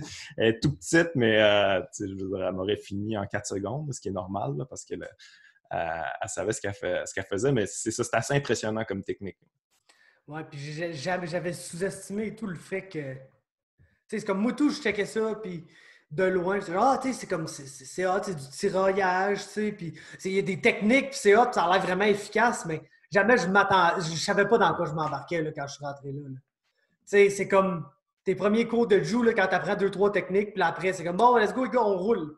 C'est genre, OK, c'est quoi ça, rouler ou juste, ah bon, on se bat, ça, on roule, ça, let's go, man, tu te serres la main, puis on y va, puis tu te débrouilles avec ce que t'as, puis, man, tu te retrouves dans des situations où tu as littéralement l'impression que tu te bats pour ta vie, là. Tu Ouais, sais, ouais, t'es en ouais. dessous de quelqu'un, puis t'es genre, man, genre, je ne sais pas comment sortir de là, je pourrais jamais savoir comment sortir de là. Puis t'as vraiment tu te fais humble là, pendant 6 mois, puis ça prend une certaine Ouais. toughness là, mentale pour continuer là-dedans, puis te développer. Puis quand tu te développes, tu commences à te développer un style, tout, c'est là que ça devient le fun. Puis c'est ça qui est hot avec le juice, c'est que tu commences au bas, là, puis tu te fais péter à la gueule, man. Puis au début, c'est comme quasiment décourageant, parce que quasiment, Chris, qu'est-ce que je fais? On dirait que ça rentre pas mon affaire. Mais à partir de là, c'est juste de plus en plus beau. Puis à un moment donné, tu commences à te bâtir des affaires là, que. Ouais, ouais, mais c'est ça qui est le fun. Il y a des niveaux Oh, à ouais. l'infini que tu peux pogner. Puis, Exactement. Tu sais, même mon coach qui est black belt, man, il apprend des niaiseries de nous autres, tu sais, à tous les jours, puis il développe sa game, puis on développe toute notre game ensemble. Puis ces gens-là, c'est rendu, tu sais, certains de mes meilleurs amis dans la vie aussi, là. mhm. C'est juste malade ce que ça crée. Puis, je pense que c'est une des façons les moins violentes. Là. Ben, tu sais, c'est violent. Si t'es cave, tu peux te faire péter un bras, tu peux te faire péter Ouais, une non, épaule, c'est sûr. tu peux te blesser vraiment gravement, mais c'est pas non plus un C'est pas le sport but, là. où c'est pas genre du Muay Thai, là, où tu vas en Thaïlande, puis littéralement, là, pendant une demi-heure, tu as un petit taille de 120 livres qui te kick dans les jambes en malade là, pour t'endurcir tes jambes. Là, puis Ouais, ouais, tu as le moyen de devenir quelqu'un qui est crissement formé pour se battre et se défendre dans la vie, tout en faisant quelque chose que oui, tu vas te blesser, mais pas trop. ouais, ouais, ouais. En tout cas, Mais tu je sais, pense que ce qui est le fun du Jiu-Jitsu, c'est que tu apprends les bonnes leçons que tu dois apprendre dans les arts martiaux, mais de manière. Ça te rend humble, comme tu dis, mais c'est de manière pas nécessairement super violente, là. Tu sais, moi, je me rappelle quand j'allais plus dans les gyms de boxe, là, j'y vais moins, mais la manière de te rendre humble en boxe, c'est de manger des coups de poing, là, tu sais. C'est ça, puis c'est quand même. C'est violent, puis ça fait souvent en sorte que les dos ne reviennent pas, là. Ça, c'est pas le fun. Moi, je me rappelle d'un gars je me suis entraîné un petit bout de temps au gym Interbox, là, dans le temps que Lucian Boutet était hot, puis Adrian Diacono, puis tout ça. Puis il y a un dude qui était rentré dans le gym pour s'entraîner, il était fucking cut, là. C'était comme une armoire à glace, là. Il était musclé, là, quand ça... Border culturiste, puis que lui, c'était la première fois qu'il rentrait dans un gym de boxe, mais il pensait qu'il pétait tout le monde. Là. Fait qu'il était cocky quand même, puis il était comme, ah, je vais te pogner. Puis, on faisait du sparring, mais relax, ça, on est tous des... On n'est pas la crème de la crème. Là. On prend ça relax, puis on essaie de se respecter là-dedans. Puis là, lui, il voulait péter tout le monde, puis il était cocky, tout ça. Puis là, à un moment donné, le coach c'est pas le coach principal, mais c'est un dude plus vieux là, qui dit, garde, arrête, là, arrête ça, gars. Moi, je vais y aller. Je vais y aller dans le ring avec toi. Là. Arrête de gosser tout le monde. Là. Puis là, il était comme, hey man, je vais te péter. Puis, je veux dire, c'est l'entraîneur de boxe, là, puis il commence à le trash talk. Parce que le gars, il est vieux, puis il est pas en shape. Là. Mais finalement, il va dans le ring, l'entraîneur dit, moi, je ne mettrais pas d'headgear, là, j'en aurais pas de besoin. Puis que là, le gars, il dit, moi non plus d'abord. Ça a pris 10 secondes, il a cassé le nez. Ah ouais. Ça pissait le sang. Fait que le gros dos, il est retourné le nez en sang. Bon, on ne l'a plus jamais revu, mais ce gars-là, il a appris une leçon d'humilité ce jour-là, mais il ne reviendra pas. Puis ça a été violent, puis c'est quand même bad. Là, il s'est fait casser son nez. Il a fallu qu'il aille à l'hôpital, j'imagine. Fait qu'il y a ça dans l'esprit de la boxe, cette espèce de bravado, là, ce machisme-là qui est présent, puis qui n'est pas... qui n'est pas agréable. Tu sais, tu peux le transposer au jiu-jitsu, là, c'est juste toi qui es dans une position inconfortable puis qui étouffe, mais qui n'a pas le nez cassé. Là. Tu peux retourner Non, chez c'est vous ça. après, puis juste c'est ton ego qui est cassé. C'est pas Oh, ton ouais, nez. c'est ça. Écoute, c'est ça. Nous autres, c'est notre spécialité, c'est de briser des égos, là. On en a beaucoup, nous autres, surtout que notre salle est dans un gym. Elle est dans le Hugo Gym, là, à Saint-Jean, le gym Hugo Girard. Puis OK. il y a une grosse vitre, puis il y en a souvent là, des gars là, que tu vois qui check ça, puis ils sont pas épais, puis ils font moi de bench aussi, puis Ouais, ouais. je lève 350 livres Je te cause de même. au deadlift, mon chum, puis je fais du crossfit. Puis, beaucoup de gens de crossfit, ça c'est drôle. Beaucoup de gens de crossfit là, qui viennent essayer ça super confiants, puis oh mon gars, qui se font virer sur un temps. Mais justement, au moins, ben, il y en a qui se font mal, c'est ça le pire des fois, mais c'est parce que t'es trop cave, tu vas te faire mal. T'es comme, le Jiu, t'es capable de faire ça.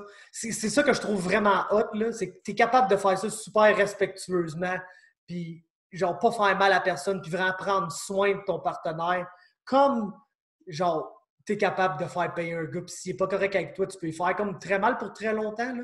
Justement, un Kimura, là, genre personnellement, demain matin, tu me donnes le choix entre me faire péter le nez, me faire décollisser l'épaule béret avec un Kimura, là, qui me le craint, là, genre Khabib contre Michael Johnson style, là.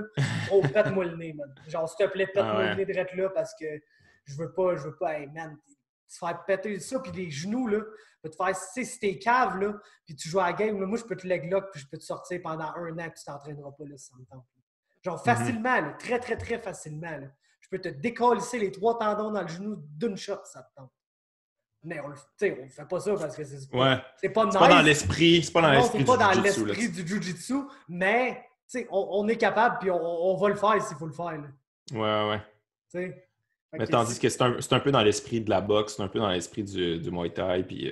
du MMA, man, de se faire ouais. mal. Faut que tu sois Ouais. méchant pour faire ça. Faut que tu aies un côté méchant. Moi, c'est ça, je me suis rendu compte, j'aime ça, les MMA. Et s'il y a des gars qui font des combats d'MMA dans le gym, moi, mettre les gants avec eux, ça va me faire plaisir. Je vais faire du ground and pound avec eux, mais je suis pas assez méchant. J'ai pas ça dans moi.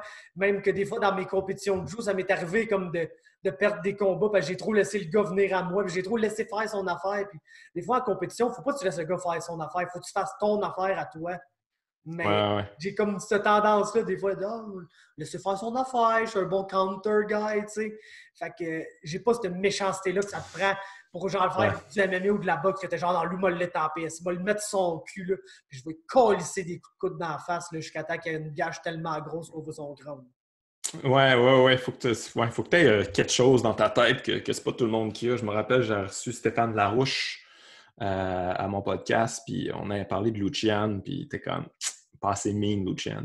Il a pas, tu sais, il a toutes les qualités, puis il a eu une bonne carrière, puis tout ça, mais il y a un niveau à un moment donné où il va rencontrer des gars qui sont mean, là, comme Carl Froch, puis lui, il n'a pas ça en lui, tu sais, il n'a pas envie de... Il n'a pas envie d'envoyer Carl Froch paralysé, là, puis il n'y a pas ça en lui, mais il y en a qui l'ont. Je ne sais pas si c'est une qualité ou un défaut. Dans le sport, c'est une qualité, I guess. Mais ouais, je pense que ça prend ça. Ah, définitivement. Mais écoute, man, avant qu'on se laisse, là, moi, Ouais, je veux que tu me donnes un peu d'espoir, OK? d'espoir, ouais, OK. Ouais, s'il te plaît, parce que Je- les temps sont durs, là. Dis-moi, man, qu'est-ce qui se passe? C'est quand que je vais pouvoir aller masser dans une salle, checker un esti de show du mot, man? Parce que, écoute, s'il y a de quoi qui me manque, là, c'est ça. Eh boy, malheureusement, je pourrais pas te donner d'espoir aujourd'hui parce que j'en ai aucune idée. On n'en a aucune idée. Tu sais, je veux dire, moi, en plus, je gère un festival d'humour à Montréal, le Dr Mobilo Aquafest. Là. C'est pas mal moi qui gère ça. Puis, fait que je suis pas mal plus au courant que la plupart des gens parce que je gère avec des gestionnaires de salles, puis tout ça, puis du monde qui sont dans des comités, puis tout, puis il n'y a personne qui le sait. Tu sais. Mais je pense que ça va revenir assez rapidement, mais à un pourcentage très réduit. Là, de ce que je comprends, de ce que j'entends, c'est que ça va revenir peut-être à l'automne avec des 30% de salles, quelque chose du genre. Là. Je ne sais pas qu'est-ce que ça va donner comme expérience. Je ne sais pas si ça va être aussi le fun. On va voir. Mais ouais, je pense qu'on s'enligne pour ça. Si ce n'est pas l'automne, ça va être l'hiver. Mais c'est pas tout de suite. Mais j'ai quand même entendu des rumeurs qu'il y en a qui, dès, mettons, juillet ou peut-être que ça va leur prendre, mais j'y crois plus ou moins à ces rumeurs-là. Puis si c'est vrai, je pense que ça va vraiment être format réduit. Là. Fait que, mais je sais pas, je peux pas te donner une réponse définitive. C'est tout ce que j'ai à t'offrir. J'espère que ça te donne un peu d'espoir. Mais moi aussi, j'ai besoin d'espoir à ce niveau-là. Je t'avoue, c'est pas mal mon gagne-pain. Ouais, c'est ça l'affaire. Hein? Ouais. Mais bientôt, I guess. Bientôt. Je sais juste pas de quelle manière, puis je peux juste pas te donner de date exacte, malheureusement. Ah, shit. Hein? Parce que, écoute, moi, c'est comme. S'il y a une affaire que j'aime faire là, pour juste comme me changer les zip, décrocher, là, c'est aller voir un petit show d'humour. Peu importe c'est où, c'est qui, c'est quoi, man. C'est ça que j'aime. Comme je parlais que j'ai reçu Jer Alain, là, là une coupe, là, un mois, là, je pense qu'on était plus dans le Corona qu'en ce moment. Là. Puis, Ouais. donc, tu sais, comme je disais, je suis pas un grand consommateur de rien de québécois. J'aime pas vraiment la musique québécoise, j'aime pas vraiment la télévision québécoise, j'aime pas vraiment la télévision, point. Là, à part le UFC, j'écoute pas vraiment ça. Mais je suis rarement porté à écouter du québécois, sauf étrangement pour l'humour. C'est ce que je trouve qu'on fait qui est le meilleur. Man. Je trouve qu'on est tellement bon en humour au Québec. C'est un peu à cause de la langue aussi. Là. Je trouve que Ouais. la langue française québécoise est tellement excellente et tellement facile à manipuler pour rendre les choses super drôles. Là. Je trouve qu'il n'y a rien de plus Ouais. drôle qu'un esti québécois, genre à Chris qui pète une rant. Là. Puis je trouve que c'est ce que j'aime le plus faire, man. Ouais, mais je pense que, tu sais, aussi, l'humour, c'est très... Il faut que ça soit rassembleur, puis il faut que... on joue beaucoup sur les points communs, puis ce qui nous rassemble, ce qui nous unit ensemble. Fait que, tu sais, plus c'est local, mieux on aime ça. Tu sais, c'est rare, là, mettons, un Français qui a réussi à crossover au Québec. Puis même à faire, mettons, les Américains au Royaume-Uni ou l'inverse, c'est assez rare. Bon, il y en a de plus en plus quand même des Américains qui sont capables de pogner au Royaume-Uni, mais quand même, ça prend les référents locaux. Puis c'est vraiment un contact direct avec le public, ce qui n'est pas vraiment remplaçable, je pense, par un gros humoriste américain qui vient au Québec. Il va remplir sa salle, tout ça, mais ça ne sera pas le même feeling. Là. Tu ne te sentiras pas aussi proche. Puis c'est ça, c'est créer un sentiment de... Comme si tu étais mon chum, là, c'est un peu ça que je vise là, quand je fais un spectacle, que tu as l'impression que je suis ton chum qui te jase d'un truc. Là. C'est plus difficile de sentir que un Américain du Texas, c'est mon chum. Fait que je pense que c'est pour ça que c'est aussi efficace l'humour québécois et que les gens aiment autant ça, d'après moi. Ouais, on le fait bien, là. Je pense que c'est une de nos grandes forces. Là. Il y a Ouais. il y a des bons artistes québécois musicaux et tout, mais il n'y a rien qui m'a jamais fait accrocher comme, mettons, je peux accrocher à un show d'humour québécois, là, une petite gag hilarant que j'ai vu, ou pas de même que on se rappelle longtemps. C'est comme autant, il y a beaucoup de gens que pour eux, leur occasion, mettons, de se réunir en famille, entre amis et tout, c'est justement d'écouter du UFC, d'écouter un gala de boxe, d'écouter des affaires de même. Moi, dans ma famille, notre occasion justement de se faire comme vraiment une sortie là, en famille, un bon resto avant, puis après on va voir un show d'humour. C'est notre sortie de famille là, qu'on aime faire, ma mère, ma soeur, puis c'est comme notre petit rituel de genre, tu sais, on change de la routine, on va faire de quoi de le fun, puis Ouais. c'est con, là. Je pensais pas que ça allait être de quoi qui allait sortir de la pandémie, mais ça me manque, man. Ça me manque quasiment autant qu'aller voir genre mon artiste préféré au Centre Bell. Ça me manque même d'aller voir. Je comprends, mais ouais, je peux pas te donner beaucoup d'espoir là-dessus parce que j'ai l'impression qu'on va être les derniers à recommencer. C'est pas mal ce qui va se passer. Comme les gyms, comme le Jiu-Jitsu, là, nous autres, moi, je te cacherai pas en ce moment. Ouais, j'avoue. On a des amis qui ont des matchs chez eux, puis on s'est fait un genre de petite gang de monde qu'on le sait que c'est pas des gens qui voient trop de gens qui sont dans toutes les chillings puis tout, mais c'est comme un moment donné, man. C'est pas une joke, là. Je m'en allais quasiment donner mon nom d'un CHSLD, là, aller choquer des vieux avant qu'ils crèvent du COVID anyway, là. Parce que j'étais en train de virer complètement fou, là. On n'aura pas beaucoup de résistance, par exemple. Non, c'est ça. Le tapate, il va venir assez vite. Côté santé mentale, là, j'en avais besoin, man. Je me suis retrouvé, là, un bon 2 semaines dans le milieu de la pandémie. J'étais juste mad. J'étais juste mad après tout. J'écoutais la TV, je sacrais après la TV, je sacrais après les nouvelles, je sacrais après mon ordi, je sacrais après tout. C'est aussi dans le temps que l'UFC essayait vraiment de s'obstiner pour faire une carte. Puis j'étais pas down avec ça, là, pour être franc avec toi. Il n'y avait pas mon moral pass là, pour ça. Principalement à cause de la paix des fighters. Là. Dans le sens que je trouve qu'il y a beaucoup de gens qui prenaient des estis de risques inutiles d'aller se battre pour peu d'argent dans les conditions les plus merdiques là, qui existent. Puis, en tout cas, il y avait... pendant ces 2 semaines-là, j'étais juste vraiment mad. Puis je me suis rendu compte que c'est ce qui manquait à ma vie, c'était le jiu-jitsu, man. Puis dès que j'ai recommencé à en faire avec un chum ou 2 sur le side, ben, je suis revenu moi-même. Puis depuis ce temps-là, je vis bien. Fait que je suis heureux. Ouais, je pense que ça va revenir tranquillement. Là, si je peux te donner de l'espoir, là, comme à l'automne, d'après moi, s'il n'y a pas de rechute de ce virus-là à l'automne, pas mal tout va reprendre là, tranquillement. J'ai le feeling que c'est ça qui va se passer. Mais bon, je ne veux pas jinxer cette affaire-là, là, mais je pense qu'on se dirige vers là. On va pouvoir reprendre une vie un petit peu plus normale, entre guillemets. Ouais. Ouais. Je pense que les gens et tout, ils ont fait un bon cheminement mental là, par rapport à ça, dans le sens que au début, je pense que la peur était quand même collective. Moi, je pense plus que ça avance, plus les gens ils ont réussi à comme un peu assess the situation, là, puis se rendre compte que oui, il y a définitivement un virus, c'est dangereux, il faut prendre nos précautions pour ne pas le propager, mais tu sais, man, je pense pas que moi et toi, si on pogne le corona, on va nécessairement mourir non plus. Là. Ouais. Le pire, c'est que je pense que je l'ai pogné. Je n'ai pas dit ça à personne, mais au début de la pandémie, j'ai vécu la pire grippe de ma vie. Là. Je sais pas si c'était ça, là, mais pour vrai, c'était fucking hardcore. Là. J'avais de la misère à respirer au complet. Ça bloquait, puis genre, j'avais aucune énergie. Tout était une montagne. Ouais, c'est la pire que j'ai eue. Fait que je me suis dit, ouais, c'est peut-être ça, mais j'ai pas passé de test. C'était pas possible au début. Là. Il n'y avait pas vraiment possibilité de. Mais je confirme, c'est pas nice, mais je peux pas dire si c'est ça ou pas. Là, j'ai aucune idée. Je sais qu'il y en a une couple là, qui disent ça. Je pense que je l'ai pogné puis qui disent n'importe quoi finalement. Mais ouais, c'est quelque chose qu'il faut faire attention. Il faut prendre nos précautions, mais je pense qu'il ne faut pas virer fou non plus parce qu'il faut quand même qu'il y ait des gens qui le pognent puis qu'il y ait de l'immunité puis que nos corps s'adaptent à ça. Non, exactement. Mais écoute, merci beaucoup, Guillaume. C'est vraiment Plaisir, mon gars. nice. Puis je vais te laisser aller, m'aller dormir, moi, m'essayer. Ah ouais, all right. Puis écoute, Thanks, man. ça fait plaisir d'avoir reçu n'importe quand. On peut refaire ça, man. Yes, on se tient au courant. Ciao, man. Bonne nuit. Ciao. Bye bye. Merci.